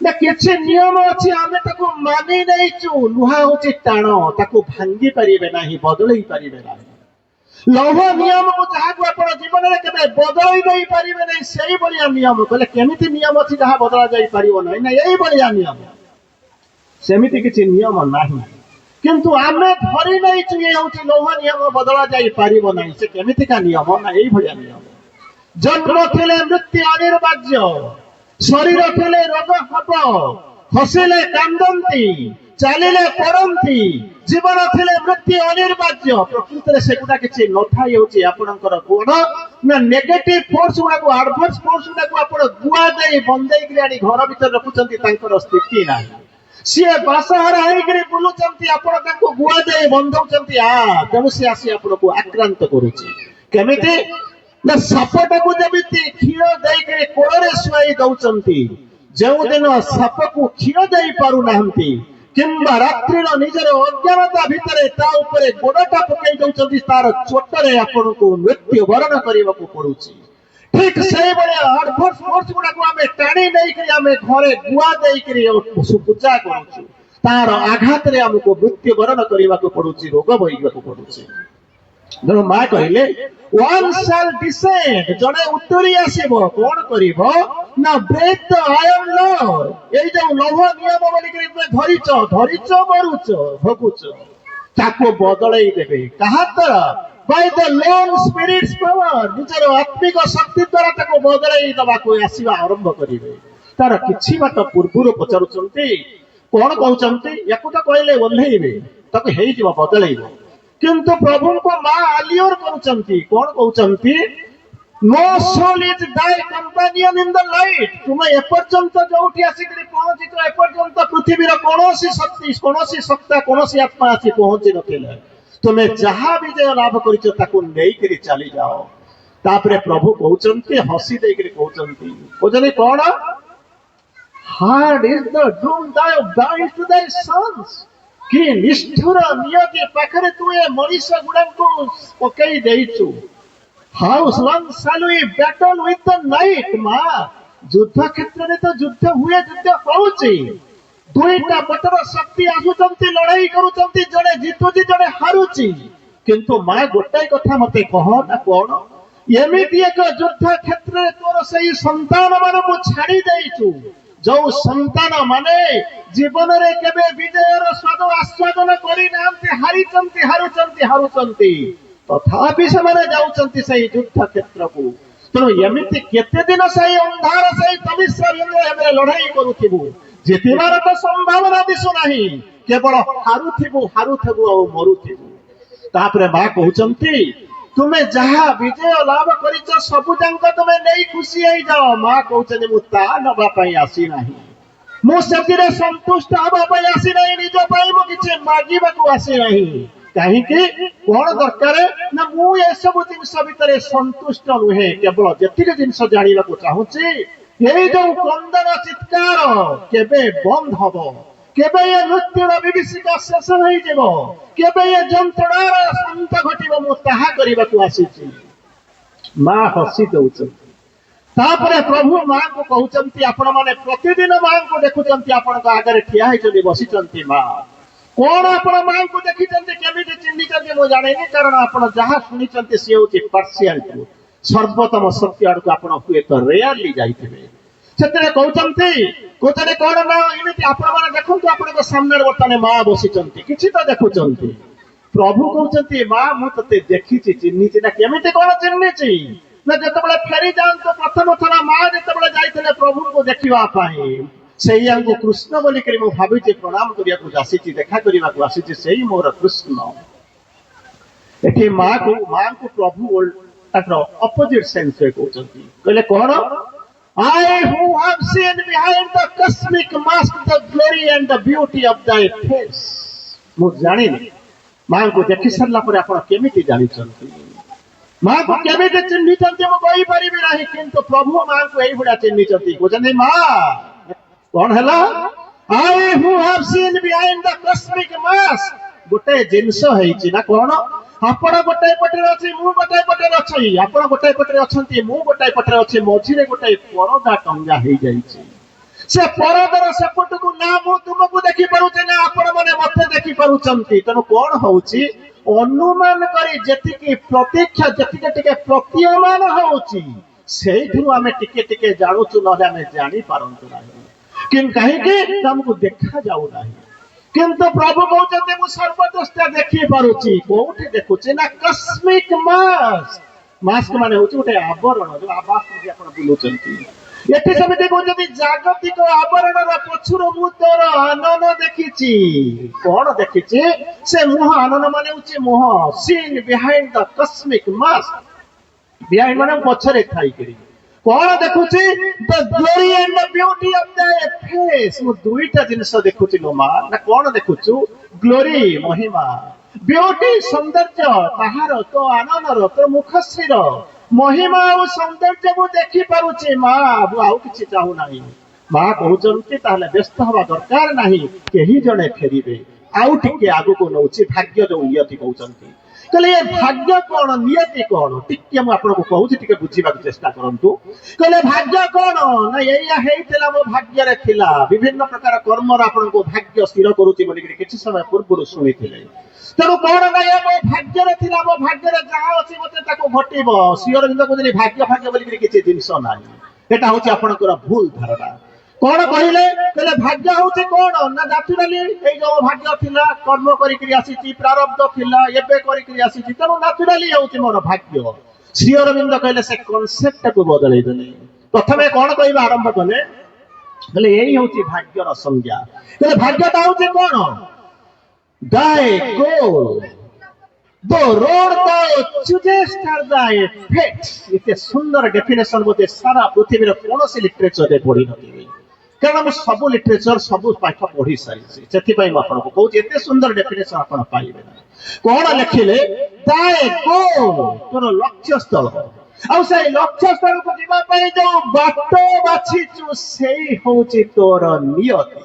ମାନେ କହିଲେ କଣ ନା, ମନେ କରନ୍ତୁ ମୋର ଲକ୍ଷ୍ୟସ୍ଥଳ ହଉଛି ଭୁବନେଶ୍ୱର, ମୁଁ ବାଛିଛି କୋଉଠି ନା ବସ ରେ ଯିବି। କୋଉ ବାଟେ ଯିବି, ଘଟଗାଁ ଦେଇକିରି ଯିବି, ପାଣି କୋଇଲି ଦେଇ କଟକ ଦେଇକିରି ଯିବି, ଏଇ ହଉଛି ମୋର ନିୟତି। ବା ମୁଁ ସେପଟେ ଯଦି ଡୁବୁରି ବାଟେ ଦେଇକିରି ଯିବି, ସିଏ ଆଉ ଗୋଟେ ପ୍ରକାର ନିୟତି। ଯଦି ତାକୁ ଛାଡି ଦେଇ ସାରିଲା ପରେ ମୁଁ ଯଦି ଅପୋଜିଟ ଡିରେକ୍ସନରେ ଯିବା ଆରମ୍ଭ କରିବି, ବିହାର ଚକ୍ରଧରପୁର ଆଡେ ଚାଲିଗଲି, ତେଣୁ ଚିନ୍ତା କରି ଦେଖନ୍ତୁ ମୋ ନିୟତିର ଫଳାଫଳ ମୁଁ କେଉଁଠି ପାଇବି। ଶ୍ରୀ ଅରବିନ୍ଦ ସେଇ କଥା କହିଲେ, thy goal, ଲକ୍ଷ୍ୟସ୍ଥଳ, ଆଉ ସେଇ ଲକ୍ଷ୍ୟସ୍ଥଳକୁ ଯିବା ପାଇଁ ଯୋଉ ବାଟଟାକୁ ବାଛିଛନ୍ତି ସେଇ ହଉଛି ତୁମର ଭାଗ୍ୟ। कहले केमिति सुंदर लाइन टाइम मोर मने पड़ुछि ते वर्णना अछि मंजिले अपनी जगह रास्ता अपनी जगह अगर कदम साथ न दे तो मुसाफिर क्या करे कहला कौन हला श्री अरविंद लिखिले कौन कहउचंती दाय गो लक्ष्य स्थल जीवा पई जो रास्ता बाछि जो ताहा होछि तुमर बाट मु बाछि नैछि ना हो सबु जांक बाछि नै सरला परे जदि बसटा आदि राति न जाए ताहले मो भाग्यर गति कुआडे एठी जमिति नियति को भाबिले बसटा जमिति अनसर्टन सही भलिया आपणकर पादटा मध्य अनसर्टन मंदे लक्ष्य स्थल ता बाटरे अछि मंदिरे अपनी जगह रास्ता मध्य ता बाटरे अछि किंतु जदि पाद जदि चलीबारे साथ न दउछि चिंता करी देख मो नियतिर गति केउठी केही केही कहिबे ठीक अछि मो जाउछि किंतु पाउ नाही रास्ता ठीक अछि सब ठीक अछि मंजिल मध्य ठीक मो पाउ नाही श्री अरविंद कहिले आउ टिके आगु को जाउ ना कोन तो तुमे काहे के भाग्यवादी हइछो ना बाट नाही मो पाखरे उपाय नाही काहे के उपाय नाही एक अपरिणत प्रेम मते बंचई परिबने मानव प्रेम ये जो प्रेम दिव्य प्रेम नुहे मानव प्रेम कहा को केबे भी बंचई पारिनी प्रेम तेणु मानव प्रेम नहीं मनीष बंची पारिबनी द्वितीय कथा कौन अपरिपक्व पृथ्वी जो ठिया होती एनी मोमेंट रे सेठी कौन हबा ना गोटे भूमिकंप हेई जेबो किए जाने तळु को न खसी ताहा भी मध्य रक्षा करि पारिबो नाही जो देवता मानक पूजा करूच से संपूर्ण देवता नुहे कार टे दे देबे सुंदरी स्त्री टे दे देबे पैसा दे देबे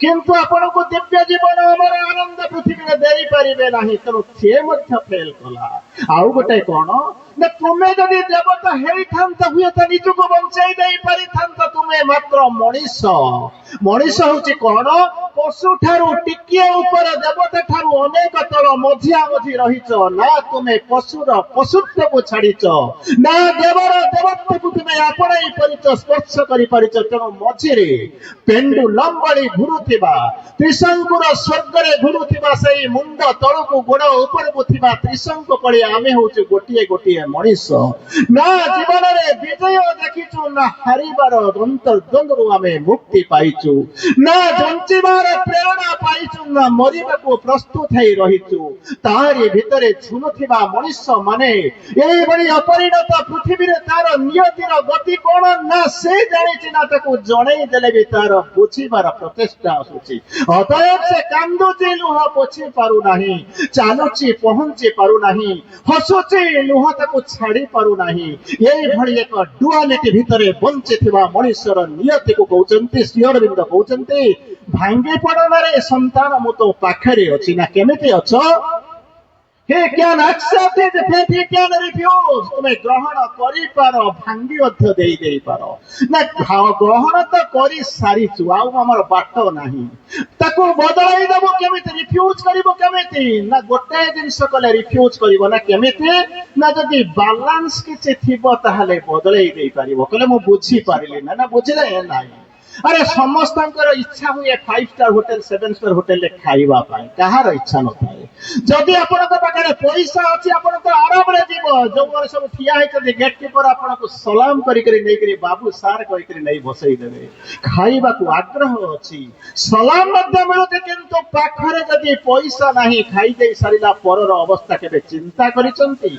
जो गेट कीपर आपन को सलाम करूतला से घोषारी नै करी जीवो कोन करिया पे आज झाड़ू मारिबा तेणु जदि पैसा दे पारे सलाम टंका हम जदि पैसा न दे पारि जदि आपण माने ता पाखरे जदि खाई देइचंती मुंड नुआइबा व्यतीत अन्य बाट नाही सेही कथा सेठी जमे देइछि आमे मध्य प्रभु को कहू प्रभु आमे तो ग्रहण करि सारिछु मुक्ति पाइबो केमिति ना ग्रहण तो दुनिया वाला करि सारिचंती किंतु एठी जो माने अछंती से माने ग्रहण करिबाकू बाध्य नहे कहले केमिति कथा he can accept his faith he can refuse ज्ञान कहते चाहिए ग्रहण करिपारिबो न चाहिए ग्रहण न करि पारो ग्रहण जे करि सारिसंती तांका कथा छाड़ी दियंतु जो माने एठी अछंती सेमानक कथा होचंती एक्सेप्ट करिवो केतेबेले ନା ପଇସା ନାହିଁ ଖାଇ ଦେଇଛୁ ଆମକୁ ବନ୍ଧା ପଡିବାକୁ ହିଁ ପଡିବ। ରିଫ୍ୟୁଜ କରିବେ କେତେବେଳେ ନା ଯେତେବେଳେ ଫୋନ ପେ ମାରି ଦେଇ ସାରିଲା ପରେ ଟଙ୍କା ଯେତେବେଳେ ପହଞ୍ଚିଯିବ ସେମାନେ ଆପଣଙ୍କୁ ସଲାମ କରିବା ଆରମ୍ଭ କରିବେ। ମେଫେୟାରରେ 5 ଷ୍ଟାରରେ ଖାଇଲା ବେଳେ ଯେମିତି ହଉଛି ଜୀବନର ନିୟତିରେ ସେମିତି ହଉଛି। କହିଲେ କେମିତି?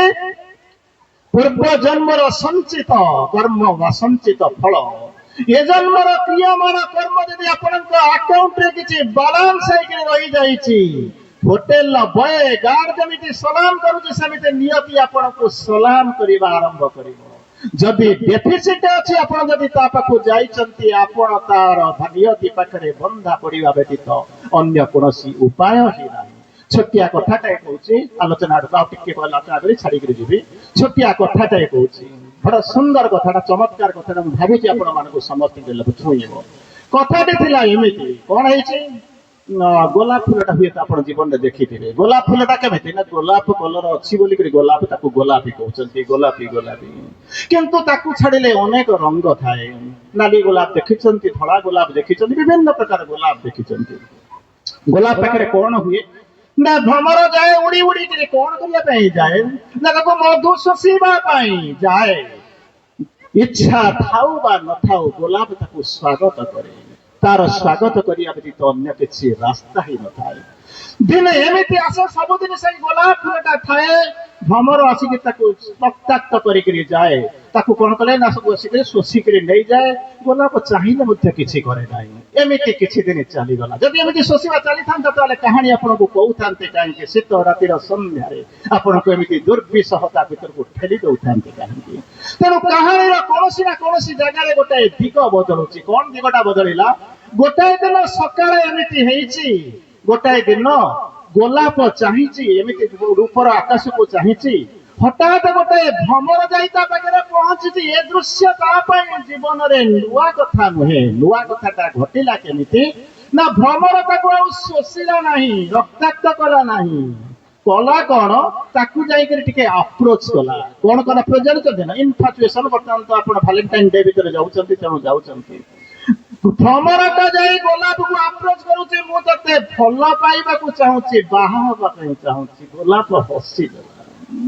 ତୁ ଭଲ ପାଇବୁ ପୁଣି ବାହା ହବୁ ନା? $1,000,000,000 କ୍ୱେଶ୍ଚିନ୍। ଏମିତିକା ପ୍ରଶ୍ନର କିଛି ଉତ୍ତର ନାହିଁ। ଯାହା ଜୀବନରେ ସେ କେବଳ ଆସିଛି ଲୁଟିବା ପାଇଁ, ଶୋଷିବା ପାଇଁ। ସିଏ ପୁଣି ଆସିଛି ମତେ ପ୍ରେମ କରିବ, ବିବାହ କରିବ। କହିଲେ ନାଇଁ, ମୁଁ ସ୍ଥିର କରିକିରି ଆସିଛି ଭାଲେଣ୍ଟାଇନ ଡେ କୁ ତତେ ଭଲ ପାଇବି ଆଉ ବାହା ହେବି। କହିଲା କେମିତିକା କଥା? କେମିତିକା କଥା? ମୁଁ ତ ବାହା ହେବି ଆଉ, ଭଲ ପାଇବି, ବାହା ହେବି, ଘରୁ ସ୍ଥିର କରିକିରି ଆସିଛି ଆଉ। ଇଏ ସେଠୁ ବସିକରି ବଡ ଦ୍ୱନ୍ଦ୍ୱରେ ପଡିଲା। କିଏ? ସେ ଗୋଲାପ ଫୁଲ ବଡ ଦ୍ୱନ୍ଦ୍ୱରେ ପଡିଲା। କହିଲା ଏଇଟା କଣ ଏମିତି ଆସିକିରି କହିଲେନି, ଆଜି କଣ ହେଇଛି? ପାଗଳ ହେଇଗଲାଣି ବୋଧେ। କହିଲା ହଉ ଠିକ ଅଛି। ଯେତେ ଆଉ ତାର ମନ ବୁଝିଲା ନାହିଁ। ମୁଁ ତାକୁ ସ୍ଥିର କରିକି ଆସିଛି, ତାକୁ ବାହା ହେବି। ଗୋଲାପ ଫୁଲ ଚାହୁଁଛି, ଗୋଟାଏ ପଟରେ ବନ୍ଧନ, ଗୋଟାଏ ପଟରେ ଯନ୍ତ୍ରଣା। ସେଥିରୁ ମୁକ୍ତି ପାଇବା ପାଇଁ ଗୋଲାପ ବର୍ତ୍ତମାନ ଚାହୁଁଛି, ଏମିତି ତ ମରୁଥିଲି, କିନ୍ତୁ ଏମିତି ମରଣ, ଏମିତି ମରିବାକୁ ଯାଉଛି ଯେଉଁ ମରଣର କାହାଣୀ ନା କେବେ ଆଗରୁ ଲେଖା ହେଇଛି ନା ଲେଖା ହବ। ତେଣୁ କହିଲା କଣ କରିବୁ? ନା ମୁଁ ତତେ ବାହା ହେବି। ନା ମୋର ଗୋଟେ କଣ୍ଡିସନ ଅଛି। ପ୍ରେମରେ ସର୍ତ୍ତ ଥାଏ। ଯୋଉଠି ପ୍ରେମରେ ସର୍ତ୍ତ ଥାଏ ତାର ଅନ୍ୟ ନାମ ହଉଛି ମାନବ ପ୍ରେମ। ଯୋଉ ପ୍ରେମରେ ସର୍ତ୍ତ ନଥାଏ ତାହାର ଅନ୍ୟ ନାମ ହଉଛି ଦିବ୍ୟ ପ୍ରେମ। ଶ୍ରୀ ଅରବିନ୍ଦ 200 ପ୍ରକାର ପ୍ରେମର ବର୍ଣ୍ଣନା କରିଛନ୍ତି। ତା ଭିତରୁ ଗୋଟିଏ ହଉଛି ଦିବ୍ୟ ପ୍ରେମ, ସର୍ତ୍ତ ରହିତ ମାନବ ପ୍ରେମ, ସର୍ତ୍ତରେ ପରିଚାଳିତ। ତେଣୁ ଯାଇକରି ପଚାରିଲା, ଗୋଲାପ ତାକୁ କହୁଛି ତୁ ମତେ ବାହା ହେବୁ, ଭଲ ପାଇବୁ ନା? ହଁ ଭଲ ପାଏ, କିଛି ମନା ନାହିଁ, କିନ୍ତୁ ଗୋଟାଏ ସର୍ତ୍ତ ଅଛି। ନା ସର୍ତ୍ତ କଣ?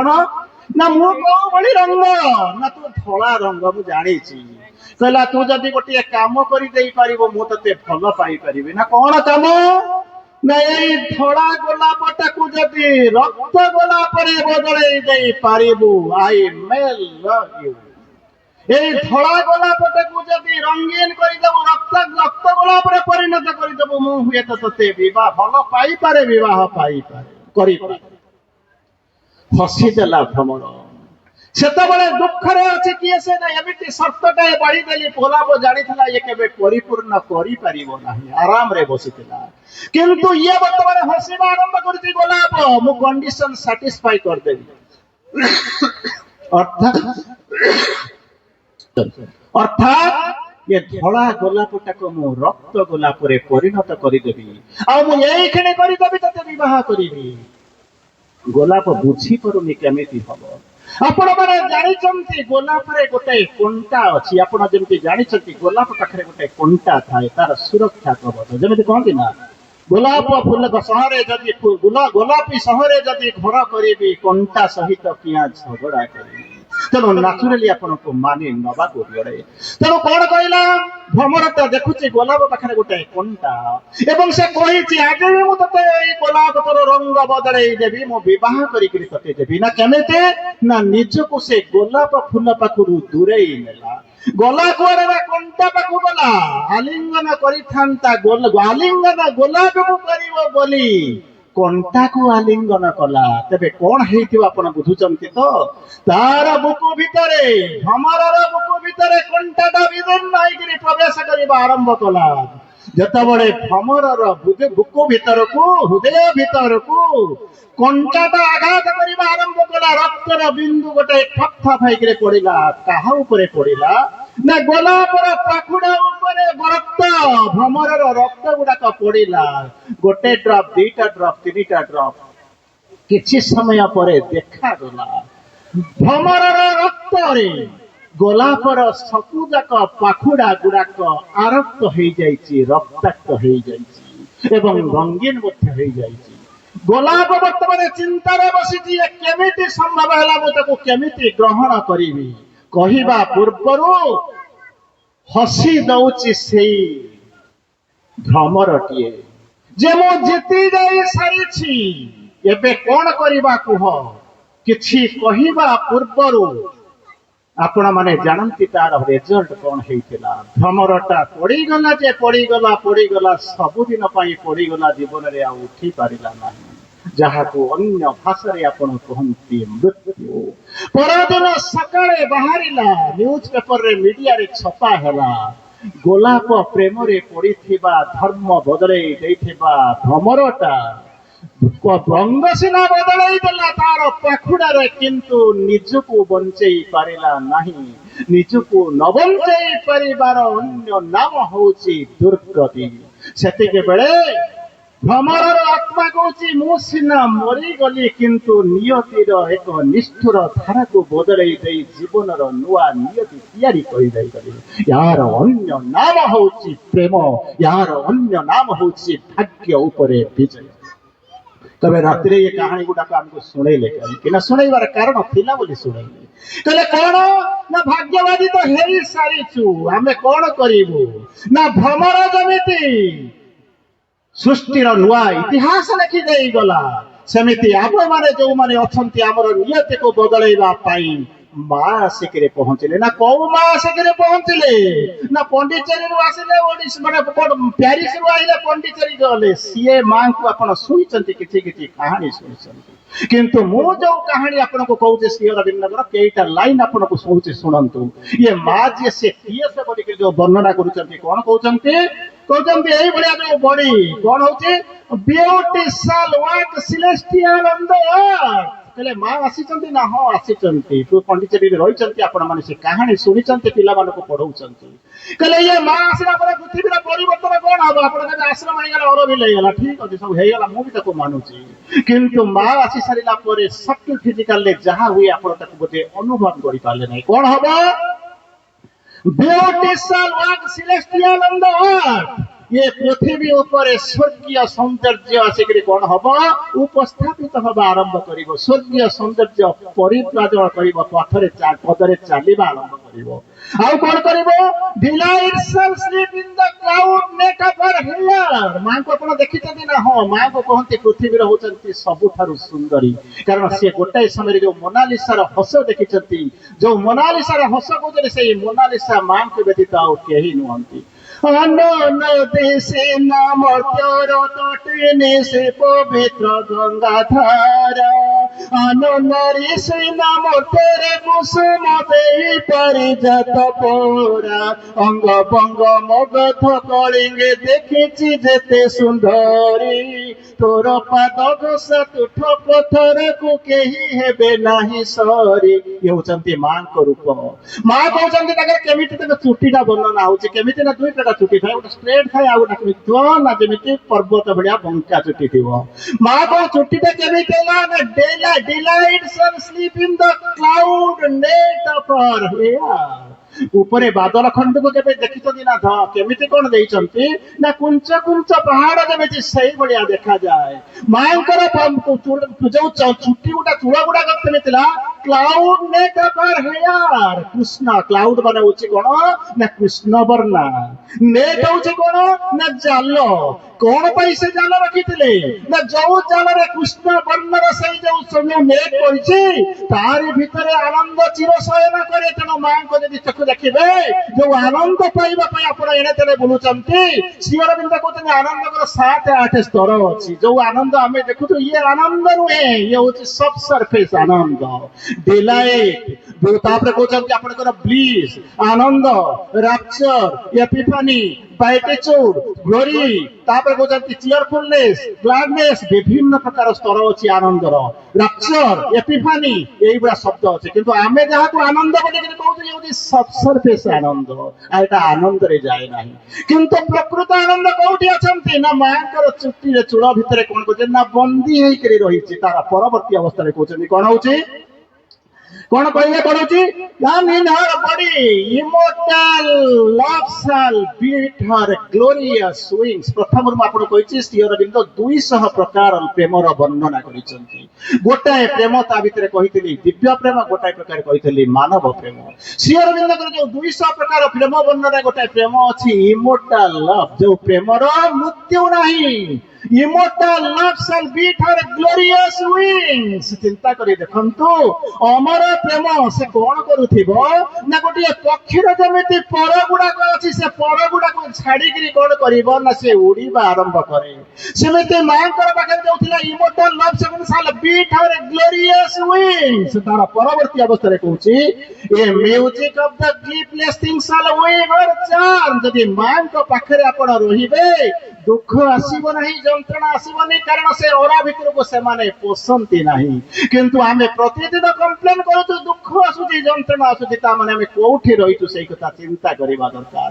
ପରବର୍ତ୍ତୀ ଅବସ୍ଥାରେ ଆପଣ ଆଉ ଟିକେ ଆଗକୁ ଯାଆନ୍ତୁ, କଣ ହବ the hearts of the perfect shall attune her voice। ଆପଣ ମାନେ ଗୀତ ଶୁଣିଛନ୍ତି, ଅନେକ ସଙ୍ଗୀତମୟ ତା ଭିତରେ ନିଜକୁ ମୂର୍ଚ୍ଛିତ କରିଛନ୍ତି, ଅନେକ ପ୍ରକାର ବାଦ୍ୟ ଶୁଣିଛନ୍ତି, କିନ୍ତୁ ଏ ଯୋଉ ମାଙ୍କର ସ୍ୱରଟା କେମିତି କଣ the hearts of the perfect ପରିପୂର୍ଣ୍ଣ ସେଇ ସ୍ୱୟଂ ଭଗବାନଙ୍କର ସେଇ ଯୋଉ ବଂଶୀ ବାଦନ ଯୋଉ ହଉଛି, ଯୋଉ ବାଦ୍ୟ ଯନ୍ତ୍ରଣ ଯୋଉ ବାଦନ ହଉଛି, ତାର ଯୋଉ ସ୍ୱର ନିର୍ଗତ ହଉଛି ସେଇ ହଉଛି ମାଙ୍କର ଅନ୍ତଃସ୍ୱର। ଯଦି ଶୁଣିଥିବେ ମାଙ୍କର ଭଏସକୁ ଦେଖିଥିବେ ତାପରେ ଆସିଥିବ। ତାର ପରବର୍ତ୍ତୀ ଅବସ୍ଥାରେ କହୁଛନ୍ତି କଣ the streams of paradise shall murmur in her lap। ମାଙ୍କର ହସ କେବେ ଦେଖିଛନ୍ତି ନା ଦେଖିଛି, ଭାବିଛି, ଅନୁମାନ କରିଛି, ନହେଲେ କିଏ କହିଛି ମୁଁ ଶୁଣିଛି। କହିଲେ କେମିତି କଣ ତାଙ୍କର ହସଟା ହଉଛି କଣ କଣ କେମିତି କହୁଛନ୍ତି the stream of heaven। Stream ହଉଛି କଣ ନା ଝରଣା, କେମିତି କଣ ଯାଏ ନା କୁଳୁ କୁଳୁ ନଦୀ ଝରଣା ନିମ୍ନ ହେଇକିରି ସେ ଚାଲିଯାଏ। ଯେତେବେଳେ ଆପଣଙ୍କର ନିସଙ୍ଗତା ଭିତରେ ବସିଥିବେ, କୁଳୁ କୁଳୁ ନଦୀ ଝରଣା ଯେତେବେଳେ କୁଳୁ କୁଳୁ ହେଇକିରି ଯେତେବେଳେ ନିମ୍ନଗା ବହି ଯାଉଥିବ, ସେତେବେଳେ ଚିନ୍ତା କରି ଦେଖନ୍ତୁ ଆପଣଙ୍କ ଜୀବନର ସେଇ ଯୋଉ ମଧୁମୟତା କେମିତି ଧୀରେ ଧୀରେ ଉତ୍ଫୁଲ୍ଲିତ ହୋଇ ଅନନ୍ତ ପ୍ରବାହ ତିଆରି କରୁଛି, ସେଇ ଯୋଉ ଅଫୁରନ୍ତ ସ୍ରୋତ ତିଆରି କରୁଛି, ସେଇ ହଉଛି ମା। ଥରେ ଯଦି ହସିଦେବେ ଆପଣଙ୍କ ଜୀବନର ନିକାଞ୍ଚନତା ଚାଲିଯିବ। ଏଇଭଳି ହଉଛି ମାଙ୍କର ହସ। ତାର ପରବର୍ତ୍ତୀ ଅବସ୍ଥାରେ କହୁଛନ୍ତି her lips, ତାଙ୍କ ଯୋଉ ପଥରୁ ଯୋଉ ପଦଟେ କଥା ବାହାରୁଛି କେମିତି ହଉଛି lips କଣ ହଉଛି honeycombs of God। ଭଗବାନଙ୍କର ମଧୁଫେଣା, ମଧୁଫେଣାରେ କଣ ହୁଏ ନା ମଧୁମକ୍ଷିକା ଗୁଡାକ ଗୁଞ୍ଜରିତ ହୁଅନ୍ତି, ଗୁଣୁଗୁଣ ହେଇକରି ଶବ୍ଦ କହନ୍ତି, କେତେ ସୁନ୍ଦର ଲାଗୁଥିବ ନା। ସେଇଠି ସେମିତି ମାଙ୍କର ଯୋଉ କଥା ଗୁଡାକ ଲିପ୍ସ ମାନେ ଓଠରୁ ଯୋଉ ଉଙ୍କୁଟି ମାରୁଥିବା ଯୋଉ କଥା ଗୁଡାକ ସିଏ କଣ କରୁଥିବ ନା ସେଇଭଳି ଅବସ୍ଥାରେ ଅଛି। ଆଉ ମାଙ୍କର ଯୋଉ ବୁକୁ, ତାଙ୍କର ଯୋଉ ହୃଦୟ କେମିତି ହବ ସେଥିରେ କେବଳ ଆନନ୍ଦ ହିଁ ଆନନ୍ଦ, ଆଉ କିଛି ନାହିଁ। ମୁଁ ଆଗକୁ ଚାଲି ଯାଉଛି, ମୋର ସମୟ ହେଲାଣି, ମୁଁ ଆପଣଙ୍କୁ କିଛି କହିପାରିବି ନାହିଁ।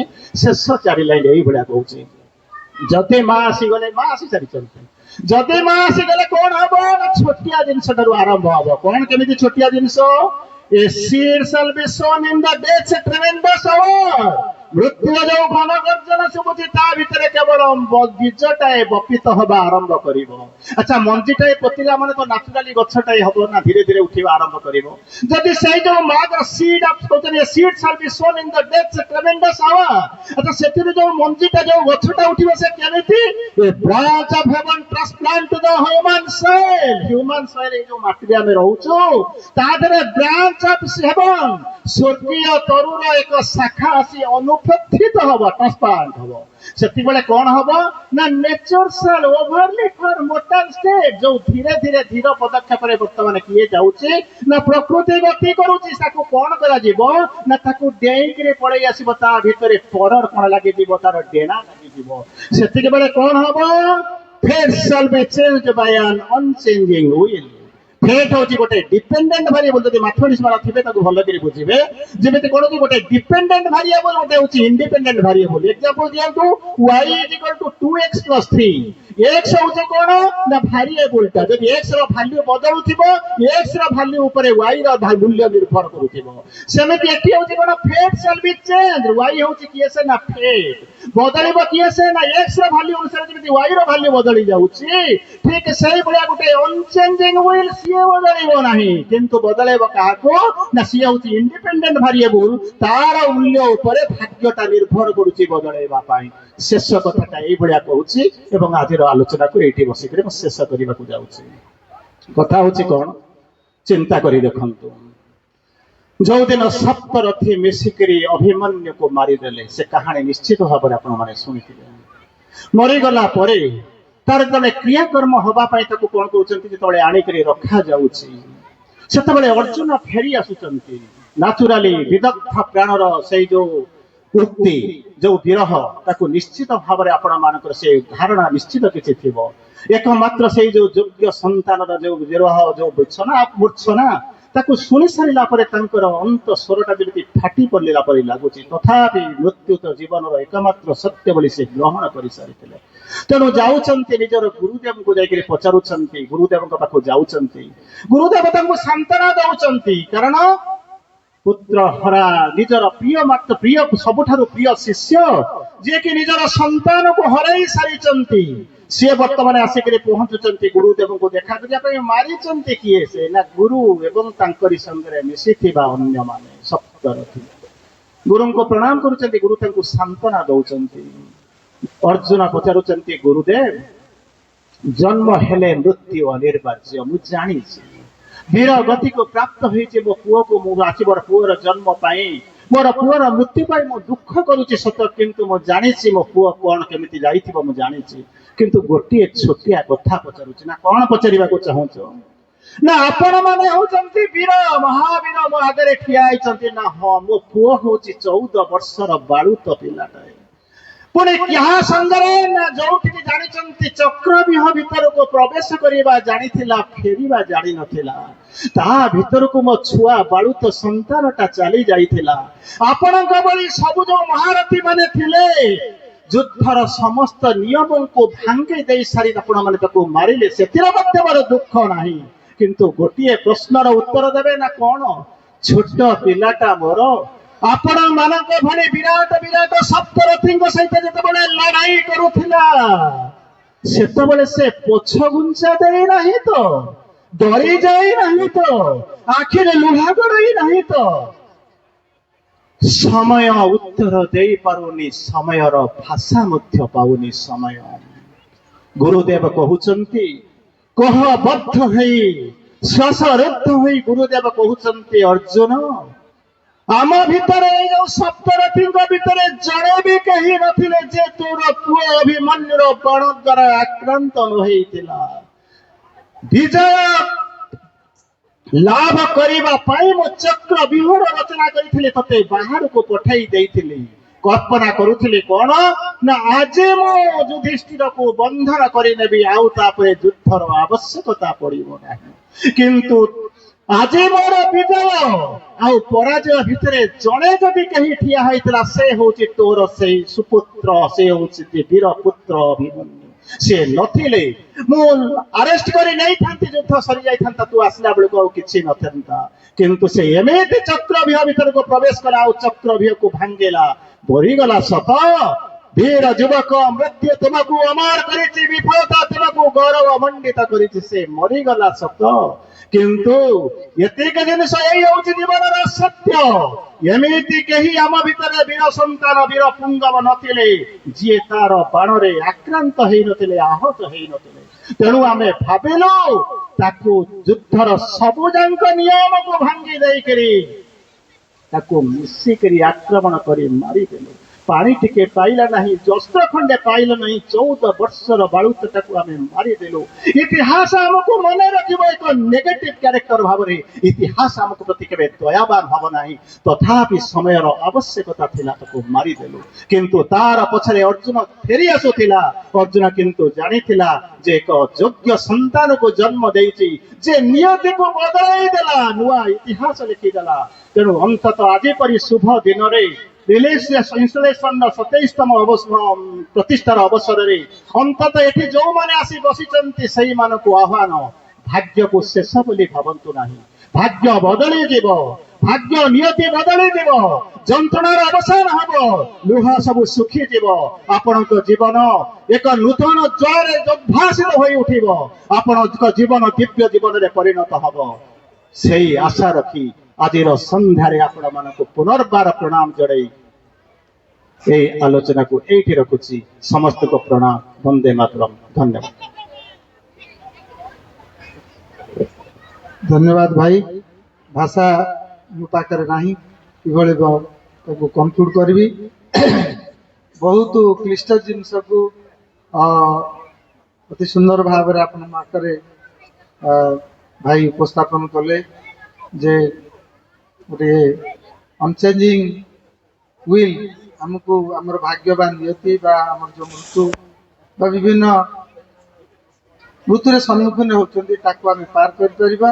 ପ୍ରଥମ କଥା ହେଲା ଆମେ କର୍ମକୁ ଦିବ୍ୟଜନଙ୍କୁ ସ୍ୱୀକାର କରିବା, ତାଙ୍କ ନିର୍ଦ୍ଦେଶରେ ପରିଚାଳିତ କରିବା। ବର୍ତ୍ତମାନ ମୁଁ ଆମର ଅନୁଷ୍ଠାନର ସଭାପତି ଅପା ତ୍ରିବେଣୀଙ୍କୁ କହୁଛି, ସେ ଧନ୍ୟବାଦ ଅର୍ପଣ କରେ। ଆଉ ସୂଚନା ଦଉଛି ଯେ ଆମେ ଶେଷରେ 1 ମିନିଟ୍ ମାଙ୍କର ମ୍ୟୁଜିକ୍ ସଙ୍ଗୀତ ପ୍ରାର୍ଥନା କରିକି ସଭା ସାଙ୍ଗ କରିବା। କରୁଣାମୟ ମା ପରମ ପ୍ରଭୁ ଶ୍ରୀ ଅରବିନ୍ଦଙ୍କ ଚରଣ କମଳରେ ମୋର ଅନନ୍ତ କୋଟି ପ୍ରଣାମ। ଉପସ୍ଥିତ ସମସ୍ତ ମାତୃ ସନ୍ତାନ ମାନଙ୍କୁ ମୋର ପ୍ରଣାମ। ଧନ୍ୟବାଦ ଦେବା ପାଇଁ ଯାଇ ମୁଁ ପ୍ରଥମେ ଧନ୍ୟବାଦ ଦେବି। ଆମର ଆଜି ଏତେ ସୌଭାଗ୍ୟ, ଆମର ଏଇ ରିଲିଫ୍ ଇନଷ୍ଟାଲେସନ ଡେରେ ଆମେ ମୁଖ୍ୟ ଅତିଥି ଭାବେ ବରିଷ୍ଠ ସାଧକ ଆମର ମାଙ୍କର ସୁଯୋଗ୍ୟ ସନ୍ତାନ ଶ୍ରୀଯୁକ୍ତ ଅଜୟ କୁମାର ପଲେଇ ଅଜୟ ଭାଇ, ଆମେ ତାଙ୍କୁ ଆଜି ଆମ ଗହଣରେ ପାଇ ଅତ୍ୟନ୍ତ ଆନନ୍ଦିତ। ଆମର ଅନୁଷ୍ଠାନ ନିଜକୁ ଆଜି ଧନ୍ୟ ମନେ କରୁଛି। ଆଉ ଭାଇ ପାଠଚକ୍ରର ଏତେ ତାମାନେ ପ୍ରବୀଣ, ସବୁଆଡ଼େ ଯାଇକି ପାଠଚକ୍ର କରନ୍ତି। ତାଙ୍କୁ ଆମେ ମୁଖ୍ୟ ଅତିଥି ଭାବରେ ପାଇକି ଆମେ ଆଜି ଧନ୍ୟ ମନେ କରୁଛୁ। ଭାଇଙ୍କୁ ଅନୁଷ୍ଠାନ ତରଫରୁ ଅନେକ ଅନେକ ଧନ୍ୟବାଦ। ଏବଂ ଆମର ମୁଖ୍ୟ ବକ୍ତା ହିସାବରେ ଆମେ ସୁଭାଷ ଭାଇଙ୍କୁ ଯେଉଁ ପାଇଲୁ, ସୁଭାଷ ଭାଇଙ୍କର ବକ୍ତବ୍ୟ ଆପଣମାନେ ଶୁଣିଲେ, ବହୁତ ହୃଦୟ ସ୍ପର୍ଶୀ ଏବଂ ସେ ସାବିତ୍ରୀ ଉପରେ ଏତେ ନିଖୁଣ ଭାବରେ କହନ୍ତି। ତାଙ୍କ ଭାଷଣରେ ଆପଣମାନେ ନିଶ୍ଚିତ ଭାବରେ ଆଗରେ ବି ଶୁଣିଥିବେ। ଆଉ ତାଙ୍କୁ ଆମେ ମୁଖ୍ୟ ବକ୍ତା ଭାବରେ ଆଜି ପାଇଛୁ ଏବଂ ତାଙ୍କ ପାଖରୁ ବହୁତ ଆଧ୍ୟାତ୍ମିକ ଆଲୋଚନା ଶୁଣିଲୁ।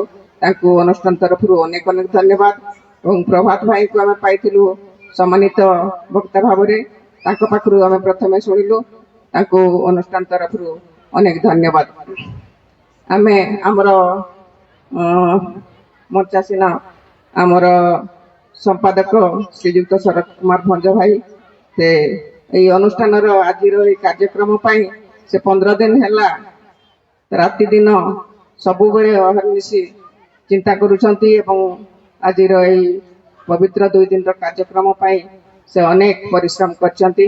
ତାକୁ ଅନୁଷ୍ଠାନ ତରଫରୁ ଅନେକ ଅନେକ ଧନ୍ୟବାଦ। ଆଉ ଆମର ପ୍ରିନ୍ସିପାଲ ଶ୍ରୀଯୁକ୍ତ କୁଡ଼ମଣି ଭାଇ ଏବଂ ଅପା ଭାଇ ମାନେ ଏବଂ କୁନି କୁନି ପିଲାମାନେ এই କାର୍ଯ୍ୟକ୍ରମ ପାଇଁ ପ୍ରାୟ 15 ଦିନ ହେଲାଣି ମୁଁ ଦେଖୁଛି ଅନେକ ପରିଶ୍ରମ କରୁଛନ୍ତି। ସେମାନେ ସକାଳୁ ସନ୍ଧ୍ୟା ପର୍ଯ୍ୟନ୍ତ ଖଟୁଛନ୍ତି ତାଙ୍କୁ ଏ ଅନୁଷ୍ଠାନ ତରଫରୁ ମୁଁ ଅନେକ ଧନ୍ୟବାଦ ଜଣାଉଛି। ଆଉ ଆଜି ଆପଣମାନେ ବହୁ ଦୂର ଦୂରାନ୍ତରୁ ଆସିଛନ୍ତି, ମାଙ୍କର ସନ୍ତାନ, ଅଭିଭାବକ ଅଭିଭାବିକା ସମସ୍ତଙ୍କୁ ମୁଁ ଅନୁଷ୍ଠାନ ତରଫରୁ ଆଜିର ଏହି କାର୍ଯ୍ୟକ୍ରମ ପାଇଁ ଉପସ୍ଥିତ ଥିବାରୁ, ମାଙ୍କର କାର୍ଯ୍ୟରେ ସହଯୋଗ କରିଥିବାରୁ ସମସ୍ତଙ୍କୁ ମୁଁ ଅନୁଷ୍ଠାନ ତରଫରୁ ଅନେକ ଅନେକ ଧନ୍ୟବାଦ ଜଣାଉଛି। ଆଉ ଆମର ଟେଣ୍ଟ ହାଉସ୍ ଆଉ ଲାଇଟ୍ ସିଷ୍ଟମ ମିଡ଼ିଆ ଭାଇମାନେ ସମସ୍ତଙ୍କୁ ମୁଁ ଅନୁଷ୍ଠାନ ତରଫରୁ ଅନେକ ଅନେକ ଧନ୍ୟବାଦ ଜଣାଉଛି। ବନ୍ଦେ ମାତରମ୍।